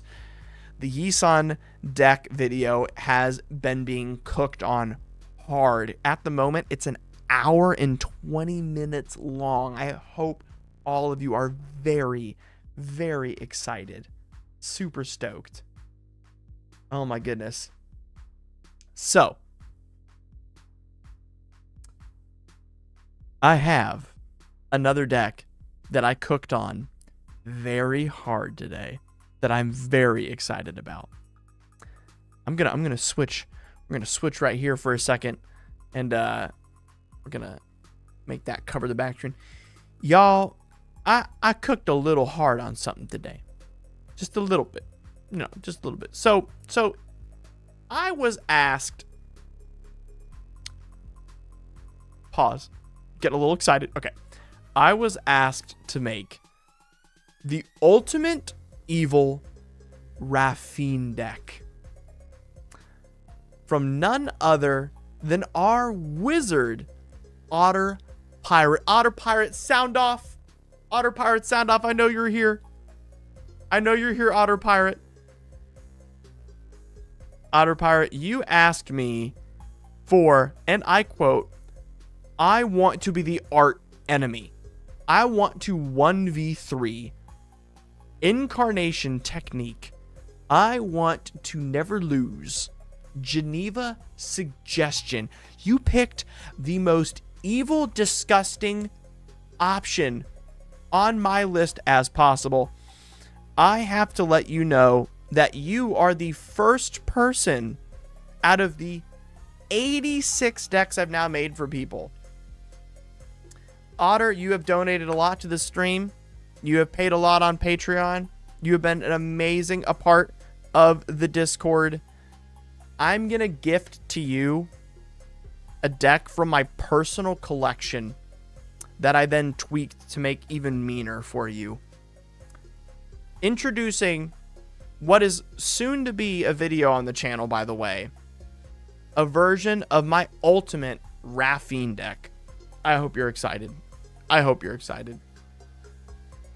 Raffine Scheming Seer. Flying, Ward 1, whenever you attack, target attacking creature connives X, where X is the number of attacking creatures. Now, we are about to do what I would like to call the Geneva suggestion. That is where this deck pulls absolutely, unequivocally 0 punches. This is the most evil, disgusting, horrid creature of nature you could possibly make of a commander deck. It is straight up win attempts. Let's get into it. So, how does this deck work? We are going to play as many creatures as we can with Raffine out to connive. I'm going to show you how many cards in this deck draw you cards now. And you're going to see how insane this deck is. And you know what? You might not even notice how insane this is until we play it. Esper Sentinel draws you cards. Okay, why is that up? Hello, bracket info. Yes, we know. Esper Sentinel. Mockingbird to copy Esper Sentinel. Archivist of Ogma. Draw a card, gain a life every time someone looks through your library. Dothy Voidwalker. You literally get to steal every card your opponents put into the graveyard, and then you can cast them. Fairy Mastermind. Whenever an opponent draws a card, draws their second card each turn, you draw a card, and you can force them to by paying mana. Grand Abolisher. They can't cast spells on your turn. Ledger Shredder. Whenever you cast when any player casts their second spell per turn, you draw a card and then discard a card, and you put a +1/+1 counter on it if it's a non land card. Lotho Corrupt Sheriff. Every time someone plays their second spell per turn, lose a life, create a treasure token. Polywog Prodigy. Whenever an opponent casts a non-creature spell with mana value less than Polywog Prodigy, draw a card. Delmy Streetwise Navigator. Yes, I do in fact read Japanese. It says creatures power 2 or less cannot be blocked by creatures power 3 or greater. It also says creatures power 2 or less have their triggered abilities trigger twice. That means Pollywog Prodigy, Lotho, Ledger Shredder, Fairy Mastermind, Dothy, Archivist of Ogma, Esper Sentinel, Mockingbird, and yes, your own commander trigger twice. And what's that? Timna the Weaver triggers twice, baby. Double draws from Timna. Valley Flood Caller to get everything flash, and Talion the Kindly Lord to draw cards. Now this deck has some sauce in it. I don't want to spoil it for you, so we're going to play it now. But before we play it, I do need some water. My throat's getting a little dry from how often I do yap, as I do yap a lot. I will be right back with a drink in hand. Sit tight so I can show you the sauce in this deck, because it's going to get nasty here in a bit.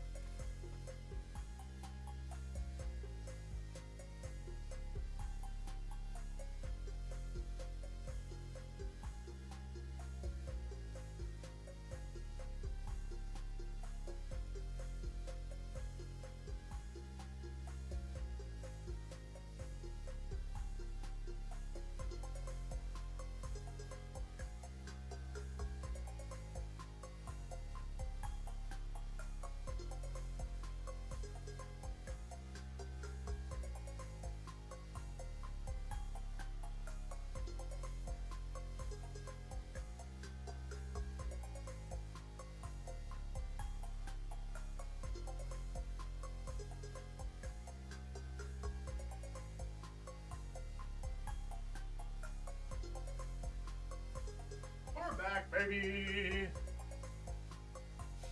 It's water time. Here comes the secret sauce straight from the Def Cat vault itself. Boom, baby. Oh my gosh. Oh, this is a nasty hand. You know what? There's nastier things I can do. I think I might want to show those ones. But this one is pretty dang good, y'all. Yeah, why not? Why not? Oh. Hold on. Let me pull something up. I don't know which part of the secret sauce I want to show you guys yet. I'm excited. I'm very excited. Oh my goodness. Let me pick through something really quickly. Do I want to... which one do I want to show you? Yeah, we're Hydro Homieing it right now, baby. Absolutely. Yeah. Okay. So here's what I would like to call a sauceless thing you can do. It's cool. It's just not very saucy. So we'll fetch... Whoops. Go get Underground Sea. That's cool and all. End step Vampiric Tutor. And we're going to put a 1 ring on top of our library.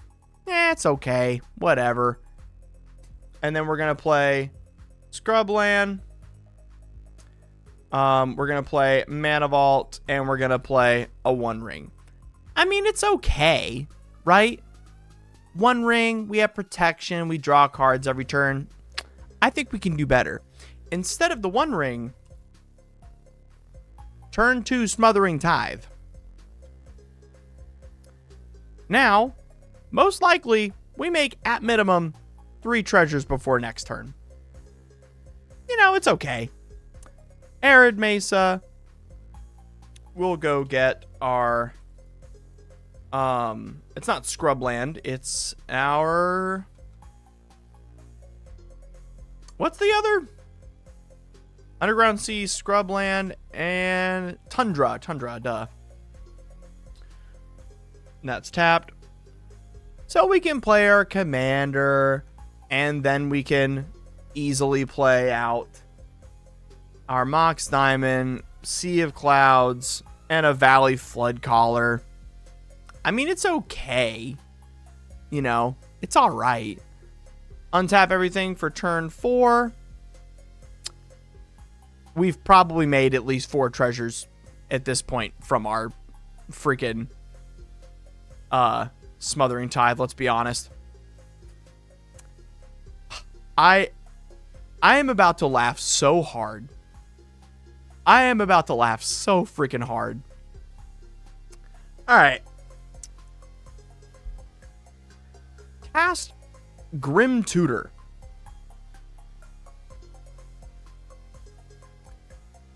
Get Doomsday. Pay 3 life. Cast Doomsday. Go get 5 cards from your library.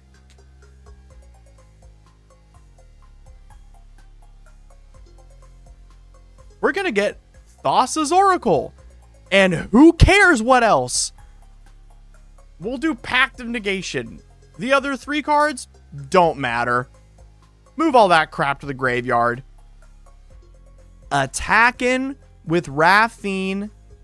Connive 2. Draw 2. Discard 2. Treasure, Thassa's. But Deathcat, you have 3 in library. We have 4 Devotion with Thassa's, win the game.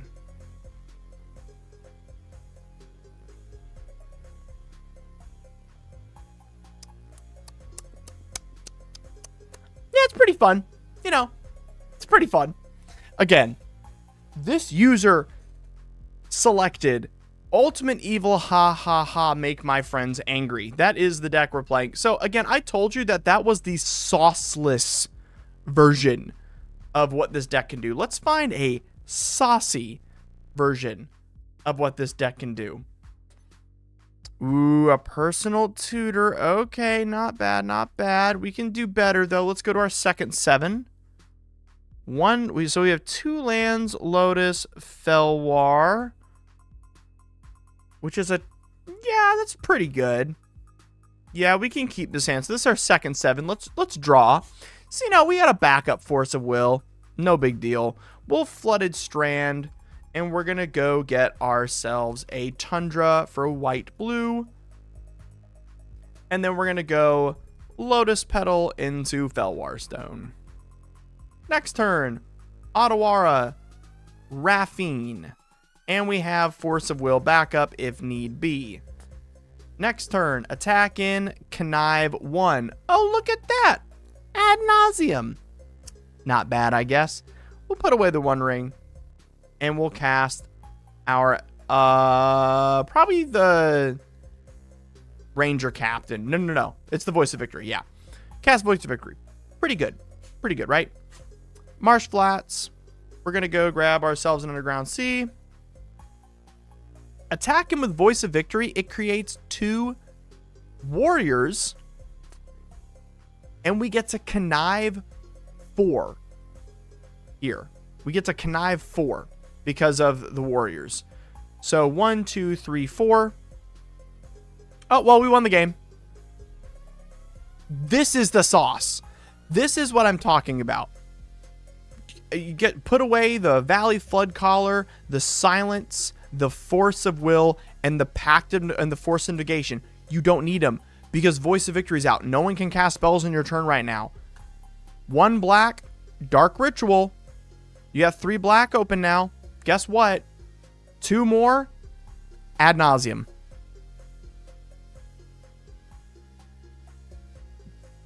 We are at, with the fetching we've done so far, we're at 38 life. So, let's add now, shall we? Polywog, Mockingbird, we're down to 35. Vamp Tutor, Mystic Remora, Demonic Consultation, Deadly Rollick, Ledger Shredder, Wishclaw, Demonic, Yawgmoth's Will. By the way, we have not played a land for turn yet because it's turn 4, so we technically, I think we already have the win, if I'm not mistaken, but we'll keep going because we want to be safe. Thoughtsas, Dothy, Mystical Tutor, Retraction Helix, Grim Tutor, Diabolic Tutor, Delay, Mox Opal. Sure, we'll stop there. That's not bad. We're going to put all that to the side. Oh, wait, we already dumped the Force of Will. So there's nothing that can kill us. So we can just draw another. Yeah. We can keep going. Yeah, Talisman of Progress. Cool. Put all that to the side. We don't need it. All we need is this Demonic Consultation and this Thassa's Oracle. Play our land for turn. Play Mox Amber. Play Mox Opal. Tap 1. Demonic Consultation. Exile our library. And Mox Amber, Mox Opal, Thassas. Like, this deck wins out of nowhere. Like, no one expects it coming.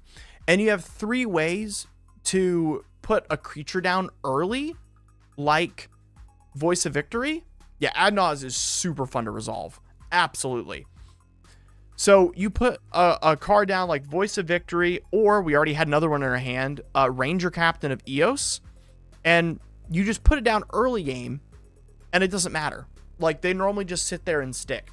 Then, normally, a card like this doesn't advantage you to have. Voice of Victory just drew us 3 cards in this deck. 3 cards. That is insane. It turns all of the stuff that's already incredible and locks people out of the game into card draw engines. It's awesome. So yeah. Autopilot, I cannot wait to send you the deck. If you have any questions about the deck too and how to pilot it better, please talk to me on the Discord. I would be happy to show you. All right, y'all. Next deck of the stream is for Sir Trekkie. Sir Trekkie, are you in the chat? It is your General Marhut Els Dragon. Tyler Kemper, I don't think the tokens would have connived because they enter tapped and attacking instead of being declared as attackers. I believe, from what I understand, and let's rules this together because that's very important, obviously. Raffine says, whenever you attack target attacking creatures, a target attacking creature connives X, where X is the number of attacking creatures. So you have a number of attacking creatures, and I'm pretty sure it counts the number from what I understand. We can Google that, though. Oh, 8-Bit Outcast, thank you so much, dude. I really appreciate it. I always try to give you my best. Absolutely, dude. Thank you so much for the donation. It's going straight to the big project in October. I hope you are excited. I am on Discord, Code Exorcist. What's up? Oh, something went wrong. Oh, is the YouTube stream down or something? Is the YouTube stream done? I see that you had a small problem. Is the YouTube stream okay? I heard that there was a glitch. Are we good? It did mess up. It's back. Okay, good. Yeah, that is the wording. Yeah, that matters. I thought it was on attack. Yeah, it counts. Yep. Good. We're all here. Awesome. Thank you so much, Apex Outcast. You're the best. You are the best. Seriously, thank you so much for appreciating what I do. It's a lot of work, and I love doing it.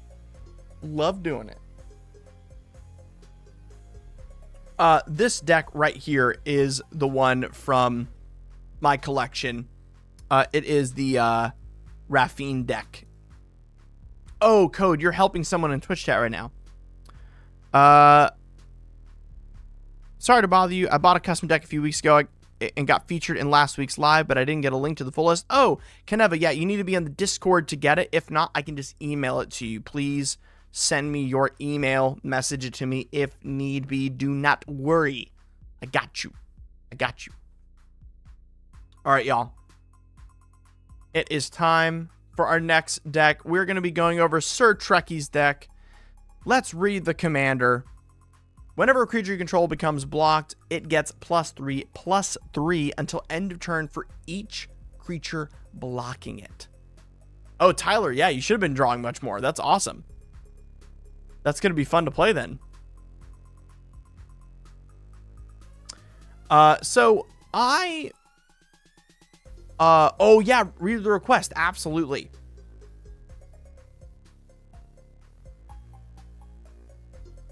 So Trekkie, you said, whoops. Win, have no mercy, and war crimes. Abuse the old cards that force a creature to block and interact with being blocked, rampage, etc. Here are cards that inspired me to make the deck. Pain for All, Noble Quarry, Tangled Asp, Jangling Automaton, Wolverine Best There Is, and Beastmaster's Ascension. We love seeing why people want to do that. Exactly, Blainable. Absolutely. The Kefka Flicker deck, Kaneva, yeah, I can get that to you in just a moment. Do not worry. Tyler Kemper, yes, definitely put it back together. We love that deck. We love Raffine. And again, guys, if you want a custom deck by me, head on over to the Patreon and get yourself a deck. You can get one every month at a discount by joining the Patreon or just buy one on my shop, linked in the description. We also heard from this deck, it's no budget, it's red-green, and oh my goodness, you had an idea for the channel. You said add forum channels for individual deck conversations. In my opinion, it's way better version of creating threads. Love it. Love that idea, and thank you. Awesome, Kaneva. Thank you so much, and I'm glad we got that resolved for you.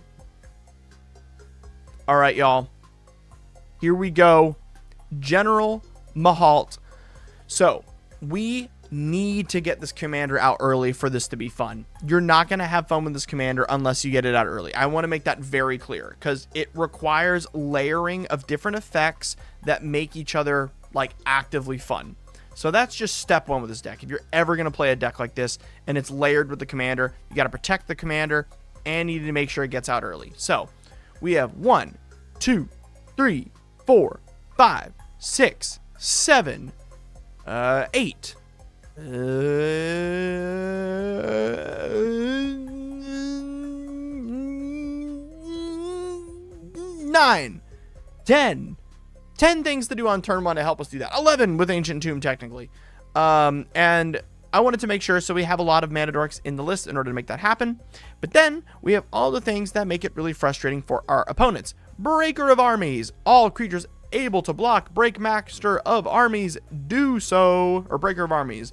Elvish Berserker then says, for each creature that blocks it, it gets +1/+1 until end of turn, and we have different instant and sorceries that do that. Choose any one creature. This turn, all creatures able to intercept that creature do so. So we're going to cast things like Alluring Scent on creatures like Elvish Berserker and constantly screw with people. We're going to be smashing in faces, and if we have our commander out, they get +3/+3 until end of turn for each creature blocking it. Woo, baby. Woo! Hot stuff. We got things like Noble Quarry, which says all creatures able to block Noble Quarry or enchant a creature do so. This is a callback to the original M11 prized unicorn that already says that on the card. So, as you can imagine, I'm going to list them off. There's a ton of creatures that do that in this list, but then we also have fun things like Spawn Wraith or Spawn Writhe. Trample. Whenever Spawn Writhe deals combat damage to a player, put a token that's a copy of Spawn Writhe onto the battlefield. What we're going to be doing is this deck is going to be exercising its right to force you to put all the blocking creatures onto one creature so that Spawn Writhe can get in and you can constantly copy it. And we have lots of other creatures in the deck that do that.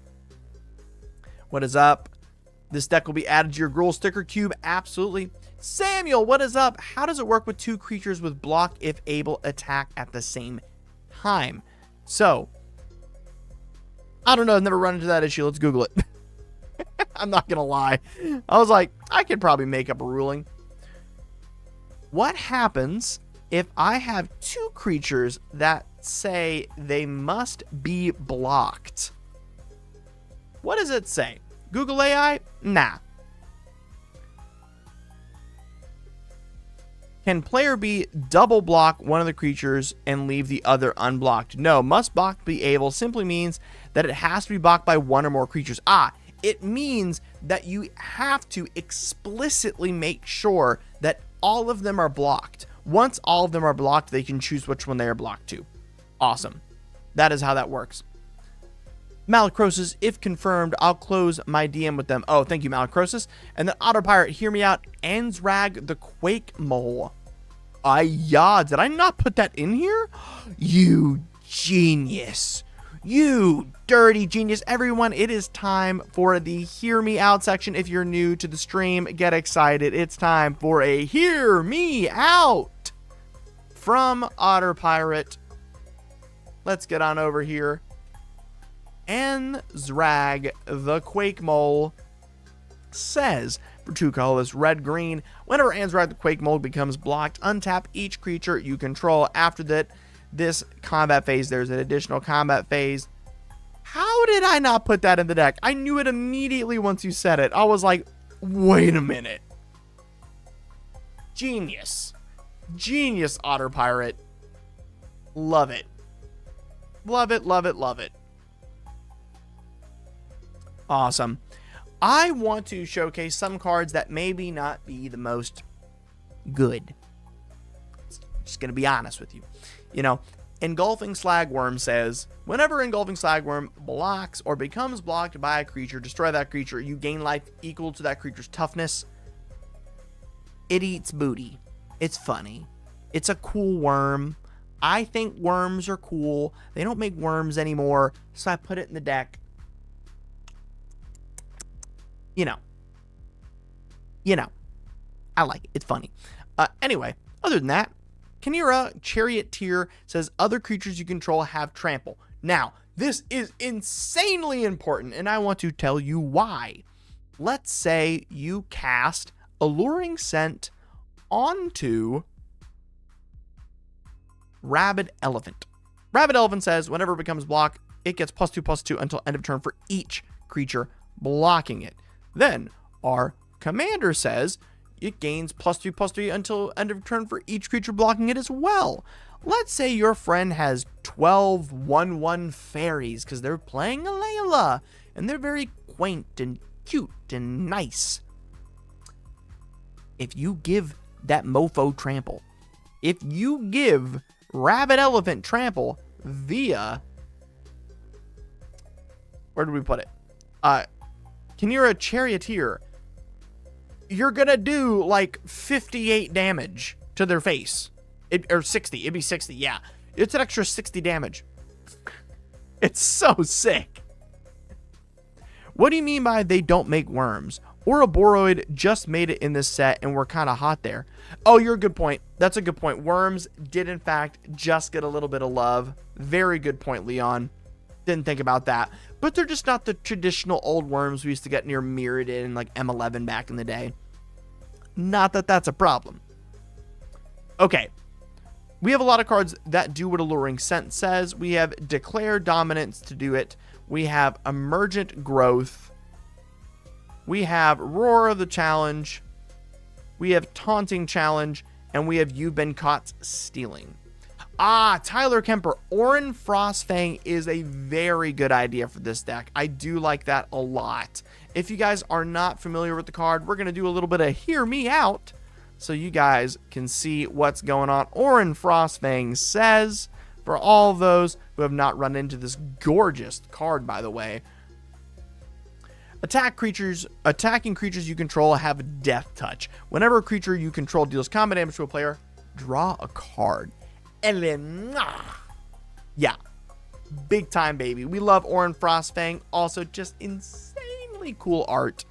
Love this art. It was actually printed in a commander list. I think it was in the same commander deck as Dockside, if I'm not mistaken.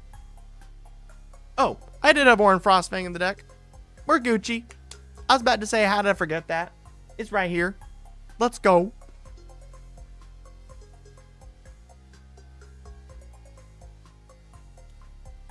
Haven't been here for the whole deck tech, but would Masamune be an idea here? Masamune is very cool. I do like it. We do like to talk about the artifacts next, which would be Nemesis Mask. All creatures able to block equipped creature do so. This art, just right off the bat, guys, goes so hard. It's so sick, and it's just so much fun. So much fun. So, let's go ahead and get into this deck. Let me show you guys how it plays, and you can understand how dangerous, quick, and deadly this list actually is. Can we use Living Plane plus Forced Blocks to absolutely eat opponents' lands? Yeah, the person who bought this deck did not ask it to be that evil. Good God. But I love your way of thinking. Welcome to the Geneva suggestion. I'm glad you're here. We're going to draw for turn. I'm about to show you guys how disgusting I made this deck. We're going to play a land for turn. We're going to play Lotus Petal. We're going to crack it for a Birds, and we're going to play an Elvish Mystic. Next turn, we're going to play... Oh, did I not have another land? I could have sworn I had another land. Oh, well. Bird, into... Oh, I played the City of Brass.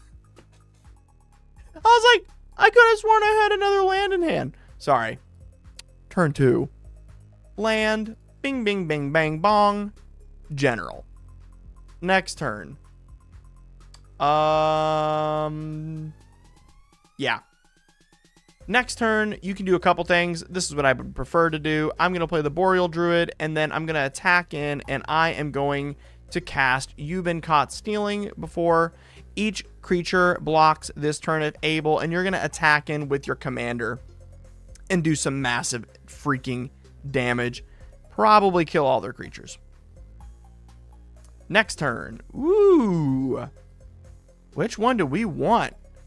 I love Archetype of Aggression. I think we're going to play that out with the Felwar Stone. So we're going to play Felwar Stone. 1, 2, 3. Archetype of Aggression. Creatures your opponents control lose trample and can't have or gain trample. Creatures we control have trample. Attacking with General. Do some damage, baby. All right, next turn. Ooh, we have Port Razor and Shamanic Revelation. Very good. Oh, my goodness. I think we're going to want to draw the cards. So we're going to do Shamanic Revelation for 5. Draw 5 cards. 1, 2, 3, 4, 5. 1, 2, 3, 4, 5. Awesome. Land for turn. And we're going to tap for Taunting Elf. Yeah. This is pretty disgusting. So, next turn... We can attack him with Taunting Elf. Oh, we can give it... There it is. There's the trample, baby. I mean, they already had trample due to this, but this is still pretty sick. Mana Confluence into Port Razor. Whenever Port Razor deals combat damage to a player, untap each creature you control. After this, there's an additional combat phase. It doesn't have haste, sadly. We didn't find any haste enablers, but it's still really awesome. And Gorm of the Great. Boop, boop, boop, boop. Vigilance, Gorm of the Great. Must be blocked if able. So now we can attack next turn with the Taunting Elf and Gorm of the Great at 2 different players. With the Port Razor, they get +3/+3 for everything that blocks it because they have to be blocked. And then we get additional combat phase from Port Razor. And they have trample, so they will still deal combat damage through all of that. A+, baby. I think I knocked this one out of the park. I'm pretty happy with this one. I'm telling you guys right now, if you go find any other General Marhart deck on the internet, I looked, dog. They are so freaking slow. You don't, like, they play on 2 axes. They play on this idea that, oh, whatever, during the early game, I'm going to cast Taunting Elf, or I'm going to cast any of these other things like Archetype of Aggression to set up for when my commander comes out. And then they get to play it on, like, you know, turn 4 or turn 5 or whatever, right? By turn 4 or 5, your opponents are either going to have a kill spell, a counter spell, a board wipe's going to happen, and they're going to be spending their mana and resources around that time to screw you over. You're going to get got. You're going to get blickied. You know, it's going to happen. But if your commander comes down early enough and you attack in and you kill a bunch of their creatures by attacking them with one of yours and it has to be blocked and you pump them with your commander, they're now going to be spending their resources rehabilitating. They're going to be rebuilding their board state, and they're going to have to constantly play catch up with you.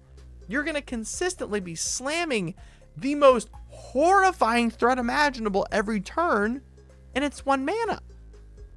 All you have to do is cast Taunting Elf, but if your commander's out, that's like a freaking 10/10 if they have three creatures. Like, that's the axis you need to be playing on. Your commander turns the little guys into terrifying threats. You don't want to play a bunch of guys at the beginning, watch them get board wiped. You want to play a bunch of mana dorks and play small bean, and then win the game. You gotta think. You gotta think. You need to use your mind. That's how I use my mind. I think. So there you go.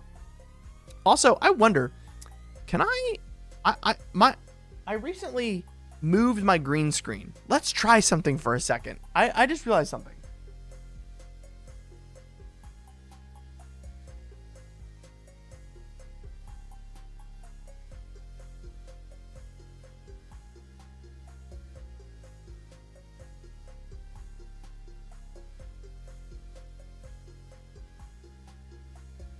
I think I can actually make my green screen bigger. Hold on.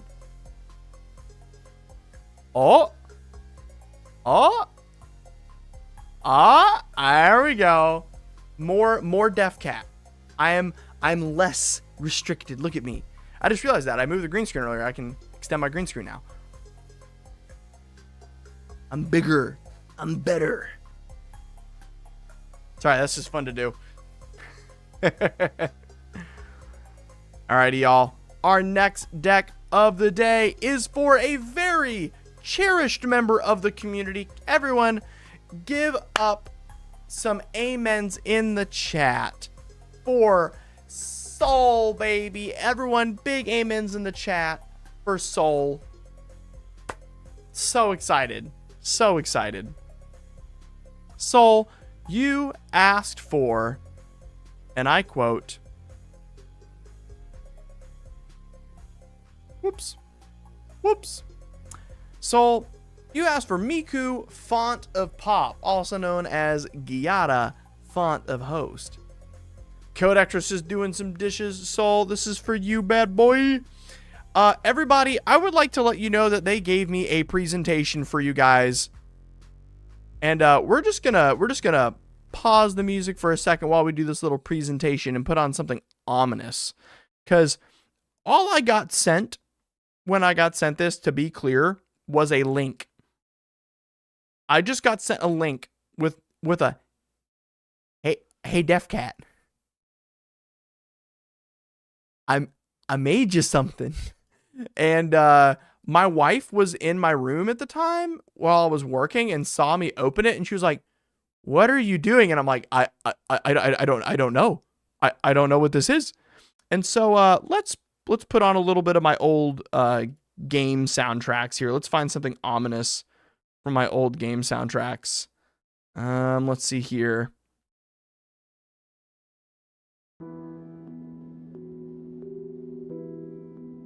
Hello, Def Cat.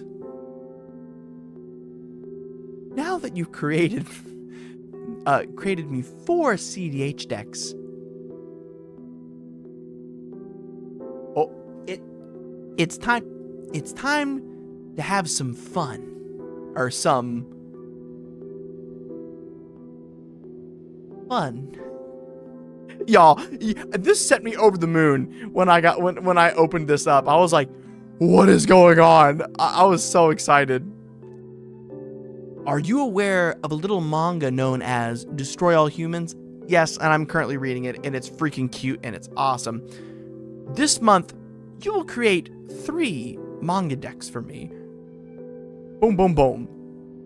This week, Emi Stalwarty in Miku Angels. So the main goal is to create a bracket 3, the strongest bracket 3 deck that includes the following cards as they are for flavor, and additional cards that generate angel tokens, preferably focused on one type. Have fun. That was my mission. That is what I was set out to do, and I delivered. Everybody, it is time to get into the deck. I hope you are excited. It is time to show you a Miku Font of Pop. Giada list. Is everybody ready? Is everybody ready? This man puts so much work into this. Everyone, hands for Soul. Big amens for Soul. Thank you for that content. Thank you for that content.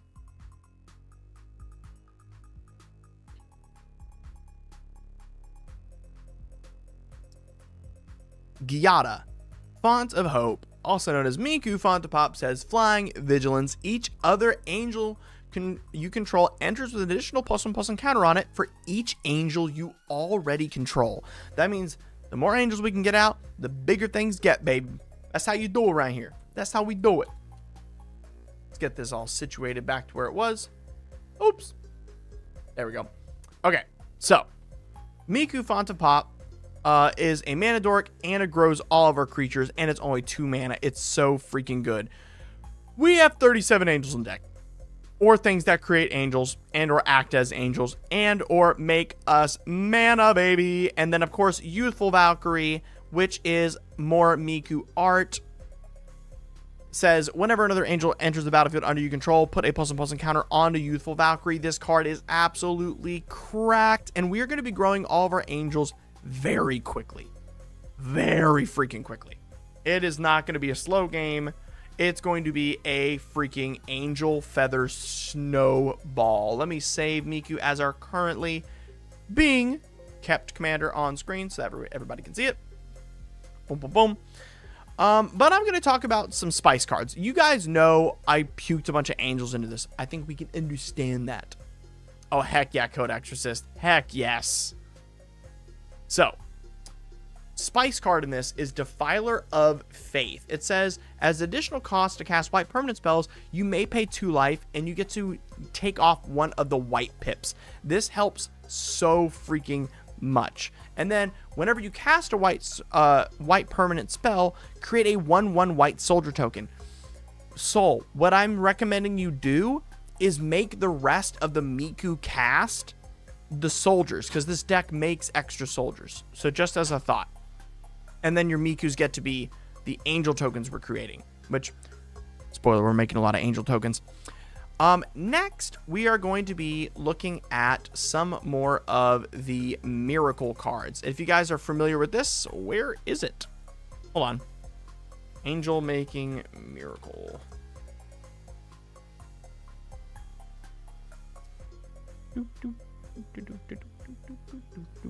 Entreat the Angel. Sorry, yeah, I forgot to add it. That was my last second submission earlier. So it is a sorcery.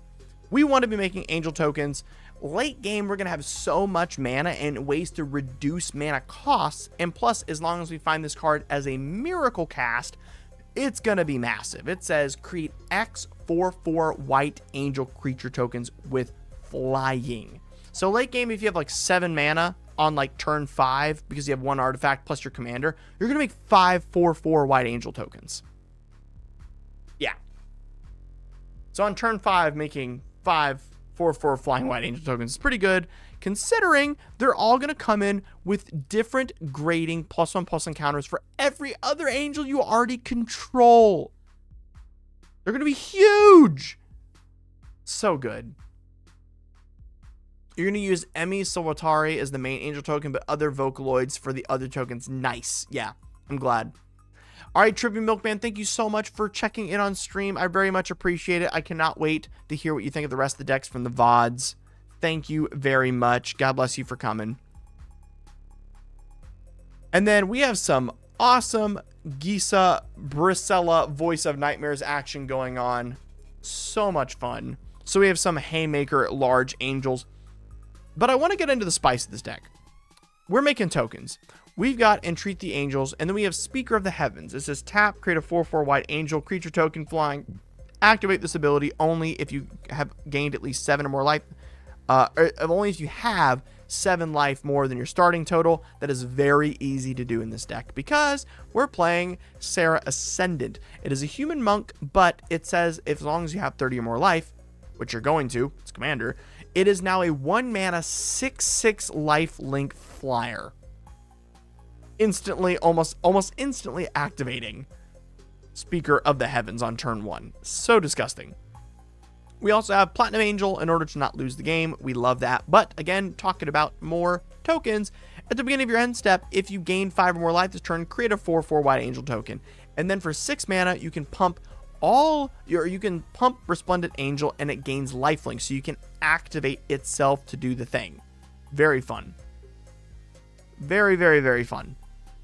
And then, of course, we want to make extra tokens. And so we're going to have some of the token doublers in the forms of the angels from the newest Eons set. Now, oh, Nighthawk, you're building the Shadow of the Hedgehog CDH deck as my first CDH deck. That is awesome. Nighthawk, someone recently, that is a friend of mine, really enjoyed the guy. His name's Comedian, his name's Ian.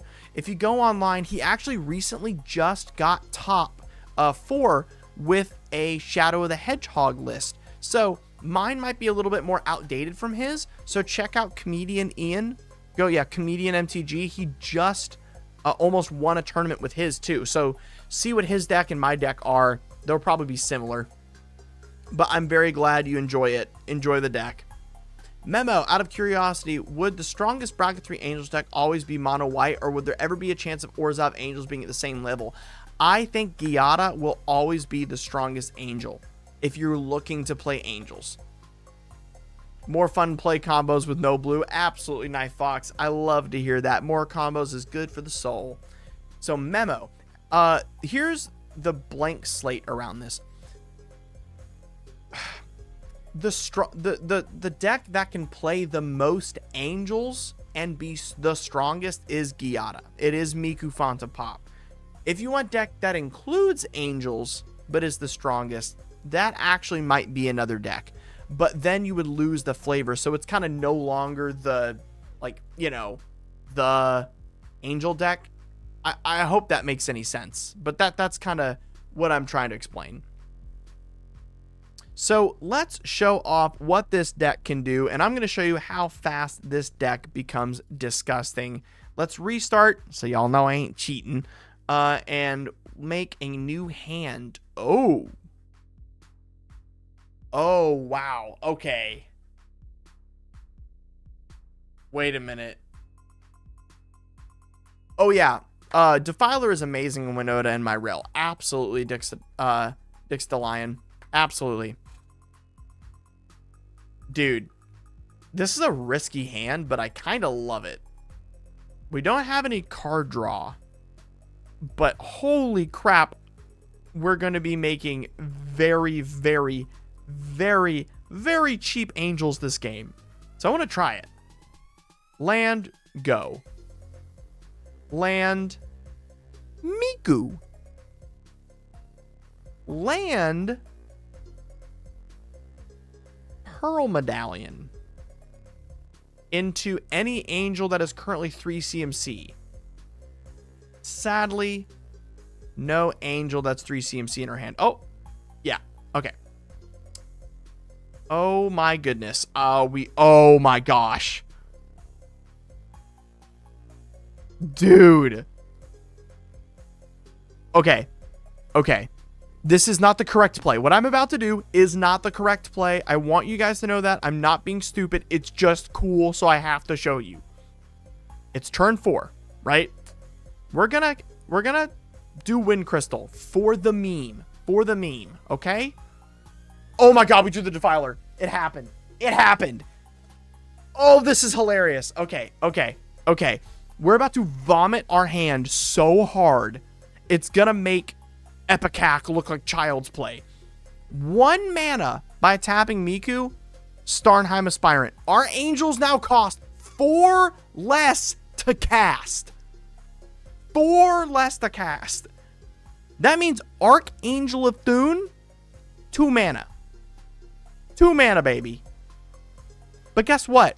We're not going to do that. As I said, we're going to do the meme. We're going to pay 3 for Defiler of Faith. It's time. It's time. Your friends are going to think you've been doing nothing all game. I don't know how you're going to do it. You're going to have to hold back this smile. It's going to be hilarious. We're going to put all this down here for a second. Okay.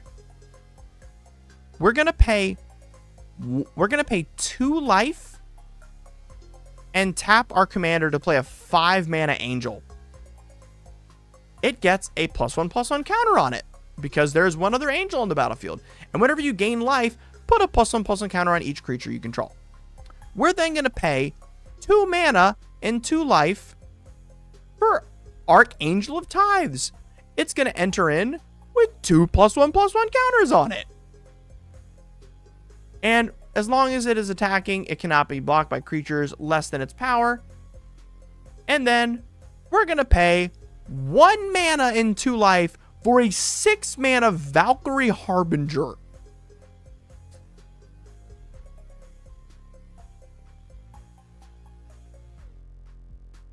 This is so nasty.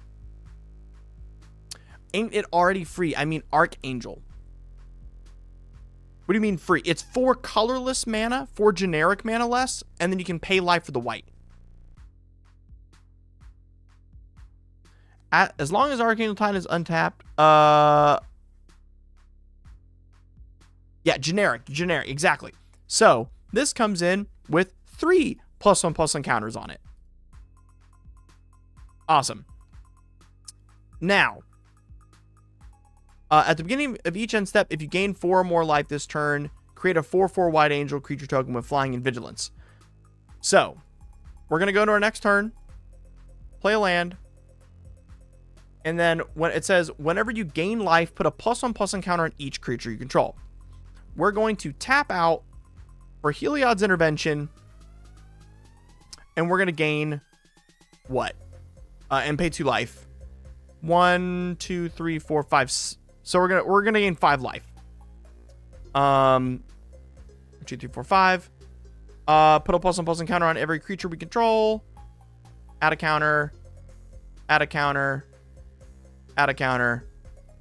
Add a counter. Swing in like crazy. So this was, like I said, I wanted to do something really funny and cool. It was just fun to vomit stuff like that. That was just super awesome. We ended up drawing the nuts. It's so super awesome. But that hand obviously didn't do anything until turn 6 and 7.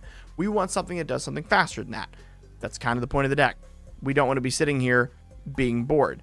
So when you see something like this where it's like 4 planes, a Chroma's Will, Coat of Arms, no. We need angels in hand. There's freaking 33 of them in the deck. I don't know how we didn't get one last time. There we go. Much better. Land for turn. Land for turn. And we have Miku. Now, on this turn, we can do 2 things. I think the best thing to do is play Urza's Incubator. And now our angels cost 2 less to cast, right? And then we can tap Miku to play Metropolis Reformer. It's an angel. It comes in with a counter on it. And whenever it's dealt damage, you gain that much life. That means if anyone attacks you right now, you get to gain life when you block with it. Next turn, planes, Lyra Dawnbringer, tap 2, Lyra Dawnbringer. Flying, first strike, lifelink. Other angels you get have +1/+1, and they have lifelink. We're going to add 2 counters to it. And we're going to have Bishop of Wings. It says, whenever another angel enters the battlefield under your control, gain 4 life. I did that backwards, sorry. And then whenever an angel you control dies, make a 1/1 spirit creature with flying. So we'll have gained the 4 life if I did that correctly. And then we're going to swing in. And this is going to be doing 4 damage. And we're going to gain 4 life. So we're at 48 life currently. Next turn. Land. Authority of Consuls. Tap. And we get to play Herald of Dawn. It says flash flying. You can't lose the game. Opponents can't win the game. It's a 6/6, and it comes in with 3 freaking counters on it. So it's a 9/9. And then we have 1 mana left over, and we can extort. So our opponents lose a life. We gain a life. We attack in. We gain 4 or more life. 1, 2, 3, 4. 5, 6, 7, 8, 9, 10. Yeah. So currently on board, we have 11, 14, 21. We have 22 powered on board on turn 5 and 55 life. And if anything dies, we get to make a token. This is how to play Miku. This is how we play Miku. Love to see it. Absolutely love to see it.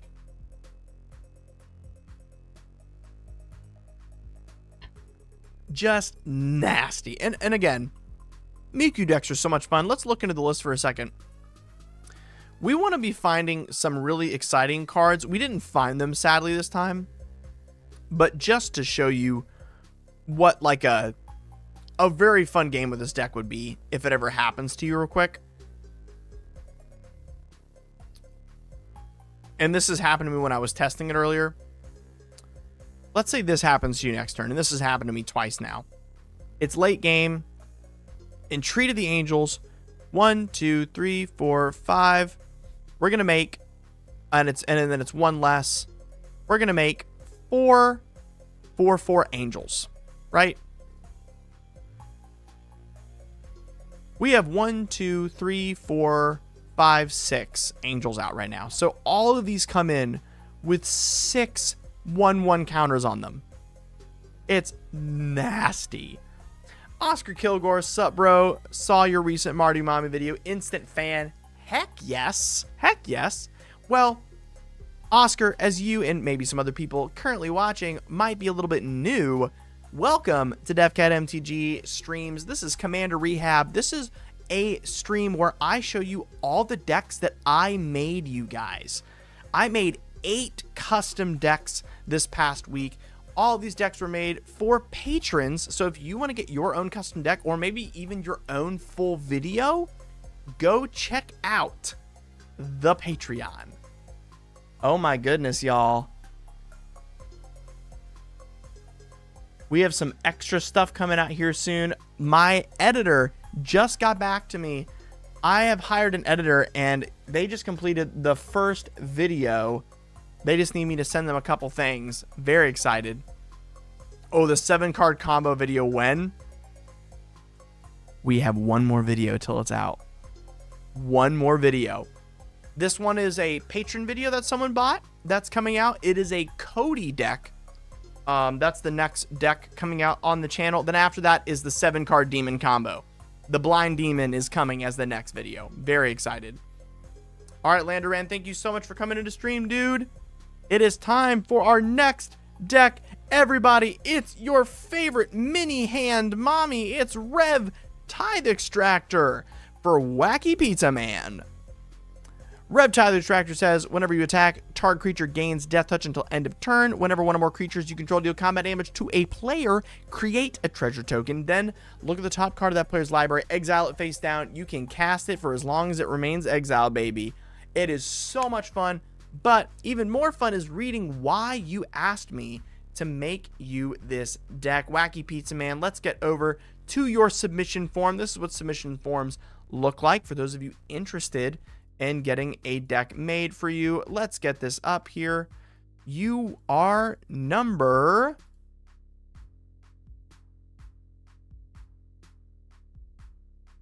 Oh, you were a individual submission. Sorry. Let me get that back up.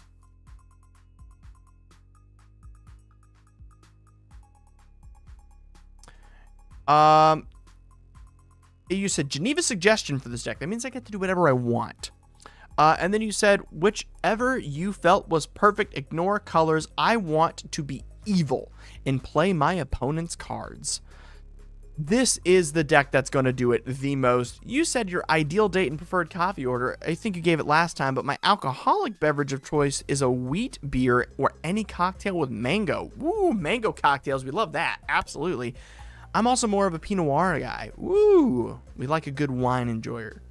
Any ideas for DefCat MTG? You said maybe from time to time a skit or some kind of short. Not only are they good for the algorithm, but I think you have comedic timing down. As you can tell, Wacky Pizza Man, I took your submission clearly. There is now a skit coming out every single day on the channel in the shorts. Enjoy. Love to see it, baby. Love to see it.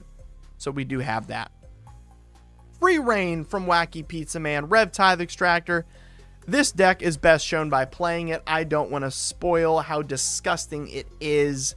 let's show you what happens when you let someone like me build a deck. Draw for turn, land, Blood Pet. Draw for turn, land, Mana Vault, sack, tap, Rev, Tithe, Extractor.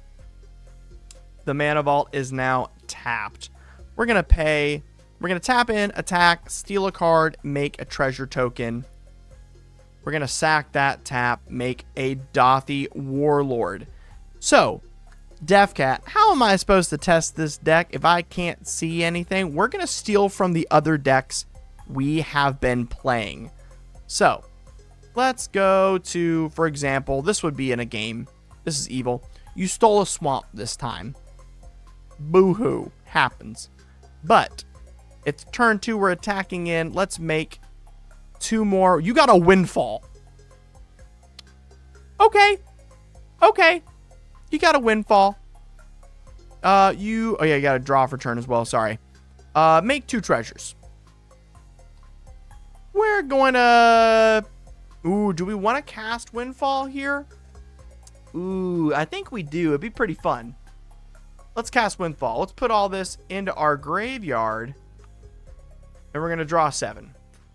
We're going to play a land for turn. Ooh, baby. Oh, yeah. Land. And then we're going to do Nether Trader. We're going to attack in. We're going to get 3 treasures because they cannot be blocked due to shadow. And we're going to steal 3 more cards. Let's look at what we're stealing. From this deck, we're going to get a Go from the Throat. From this deck, we get a land. Happens. And then from this deck, we get a Ledger Shredder. Pretty good. But most of the time, I think we're going to be wanting to cast this Sheoldred the Apocalypse. Sound fun? Sound fun? Turn 4 Sheoldred with 3 unblockable creatures and treasures? I think it's pretty fun, but don't worry. On our upkeep before drawing, we're going to cast a Vampiric Tutor. We're going to go get Reanimate, draw it for turn, cast it, and we're going to reanimate Roaming Throne. Lose 4 life. Gain 2 due to our draw from Sheoldred. Attack in, trigger twice, steal 6 cards, make 6 treasures, and let's see what we got. We got another land. That's okay. We get Spectacle Binding. Okay. And we're getting an Archivist of Ogma. Then we do it again. We're going to get a Hallowed Fountain, Negate, and a Garruk's Uprising. Ooh, okay. So now we can draw 3 cards through Garruk's Uprising by playing it. Play a land. Oh my lord. So much fun.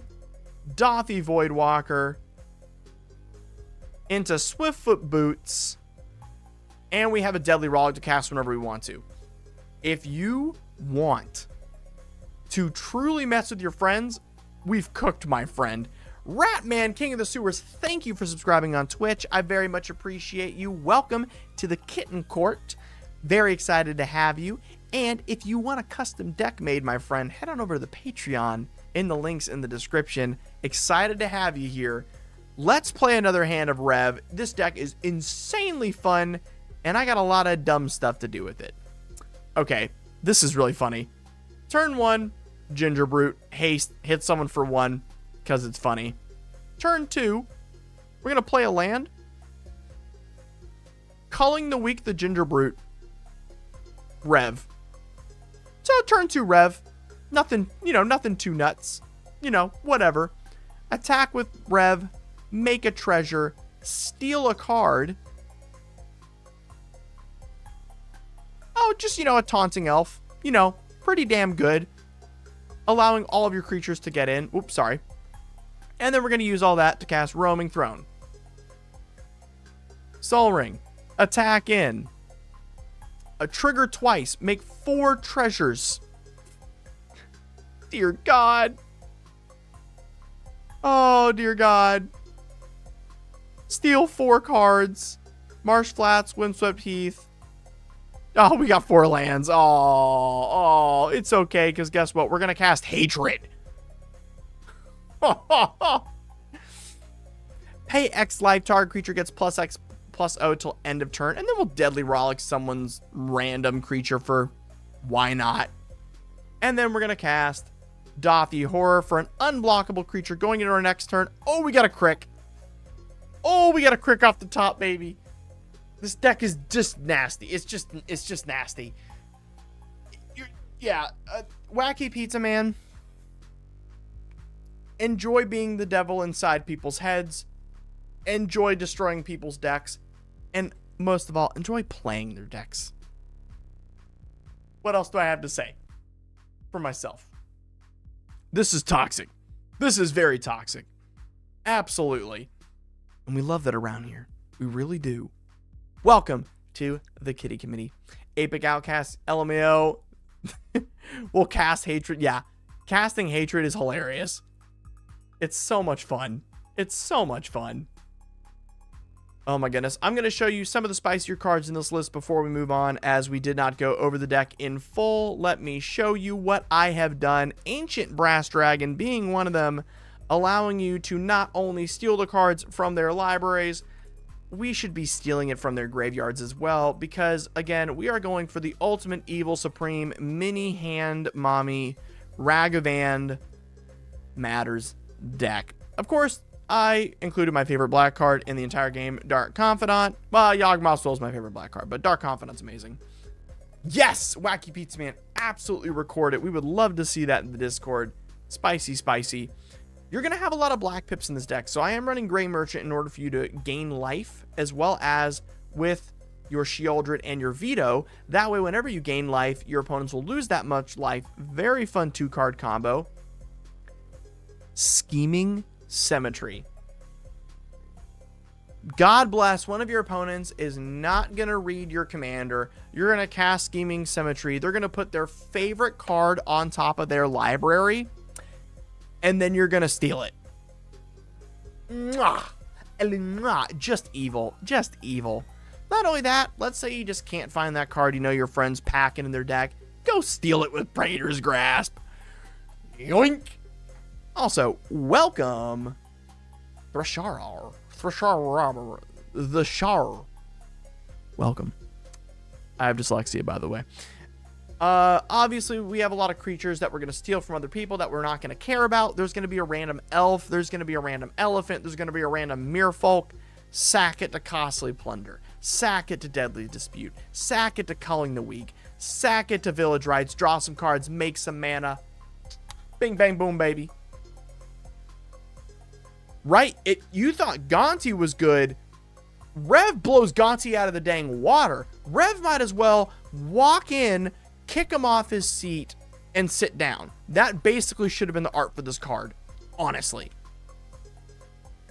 So nasty. Obviously, there's going to be some things we cannot deal with and attack into rarely, so we have Sudden Spoiling with Split Second in order to turn it into a little O2 baby boy.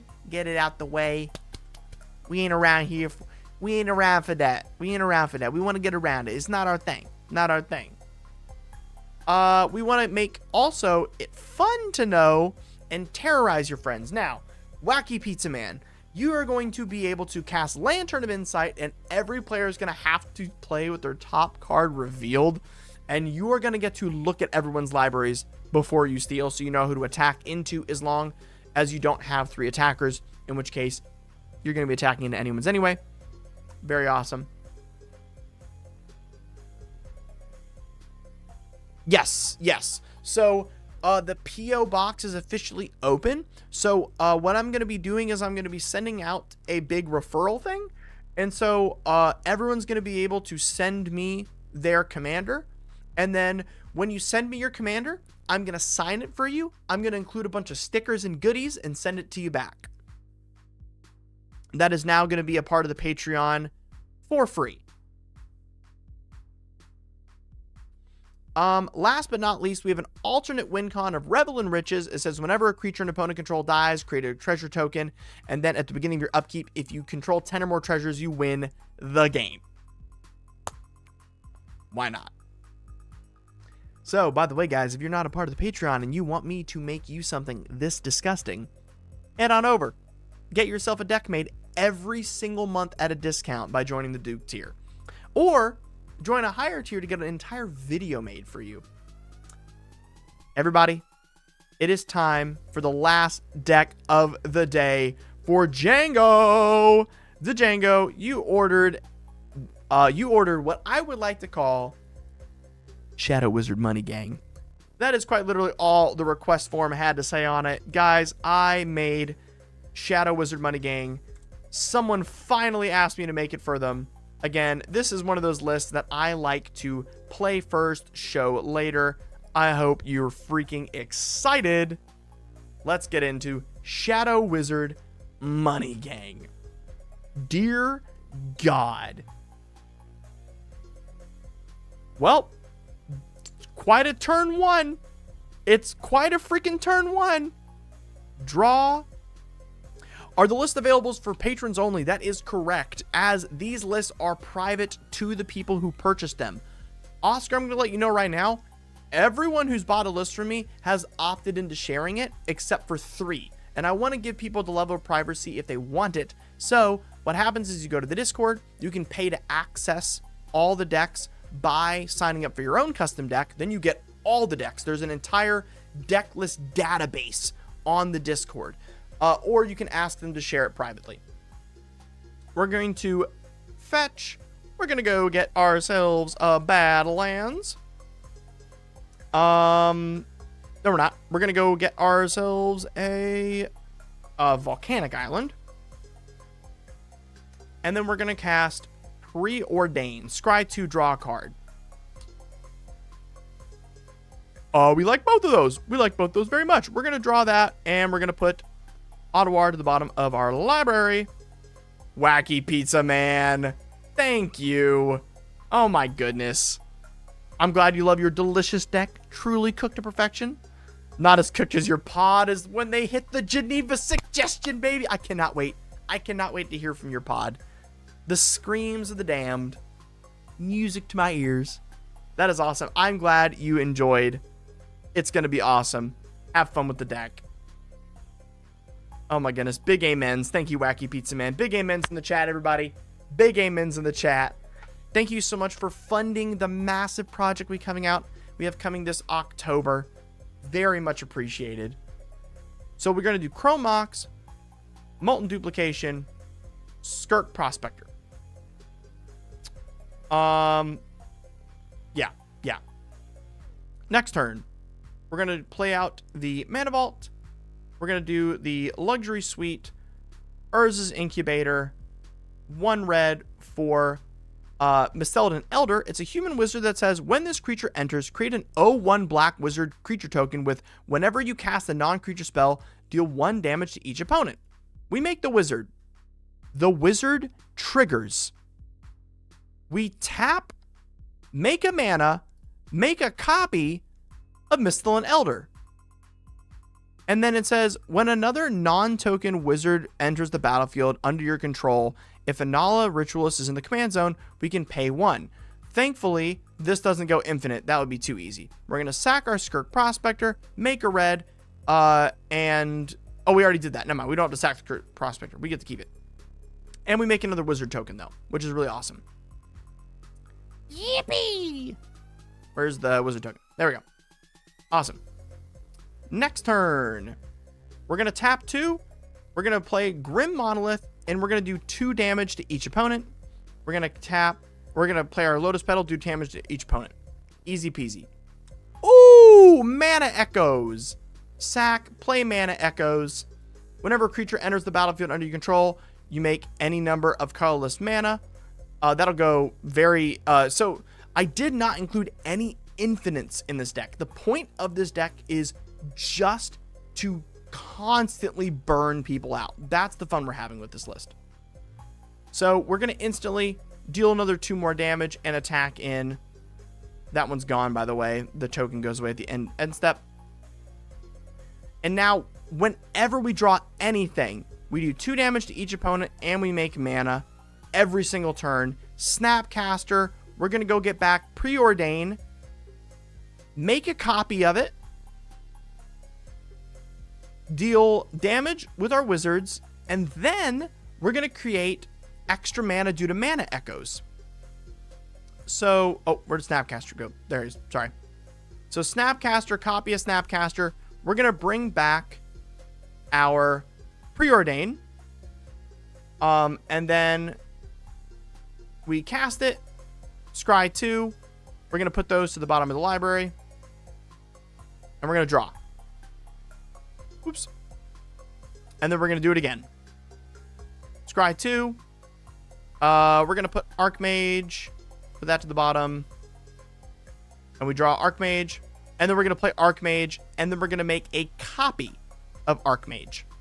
So that we get more mana echoes mana. Very easy. And deal more damage. Next turn. Cast Diabolic Indent. Sapping one of the copies. And then we draw a card because of Archmage. We deal 2 damage due to our wizards. We make 2 mana due to mana echoes. And we're going to go get... We can go get Vivi. We can go get the Black Mage or Black Waltz number 3. And this deck just churns out wizards and damage like crazy. It's stupid amounts of fun. It's so much fun. This is a pretty cool hand. I'm going to show you guys one more. I want to show you guys the power of something like Harmonic Prodigy in this deck. I think this is the hand I want to do it with. So we're going to gemstones. We're going to pitch a land, and then we're going to fetch. Actually, we'll probably pitch the Blood Pet, keep the land. We're going to get Underground Sea. And we're going to cast Harmonic Prodigy. It is a wizard. We can make a copy this turn. We don't have the mana for it. Training Center. Mana Vault. Into Roaming Throne. And then we're going to... Ooh, we could Twin Flame as well. That's nasty. That is nasty. But we're going to Preordain. We're going to Scry 2. Yeah, we're going to keep both those. This is pretty good. Keep that on top. There's a lot of things we can do here. I think we're going to go get... I think it's time we go get Black Waltz number 2. Or number 3. And we'll show you how this works. Alright. Next turn. Land. We're going to go grab a Badlands. Okay. I hope you're ready. We're going to play the Black Waltz as per turn. Triggers, Anala, we don't have the mana to pay. Totally fine. Because it's legendary anyway. We wouldn't want to do that. Now, it's time to get saucy. It's time to get saucy. Pay 2, Twin Flame.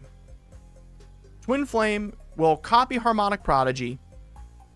And then we're going to create an extra Harmonic Prodigy. It enters. We make 2 copies due to Anala. And then we deal 2 damage to each opponent with Black Waltz. Now, we're going to cast Entomb. Trigger Black Waltz 1, 2, 3, 4, 5, 6, 7, 8 times with 1 spell.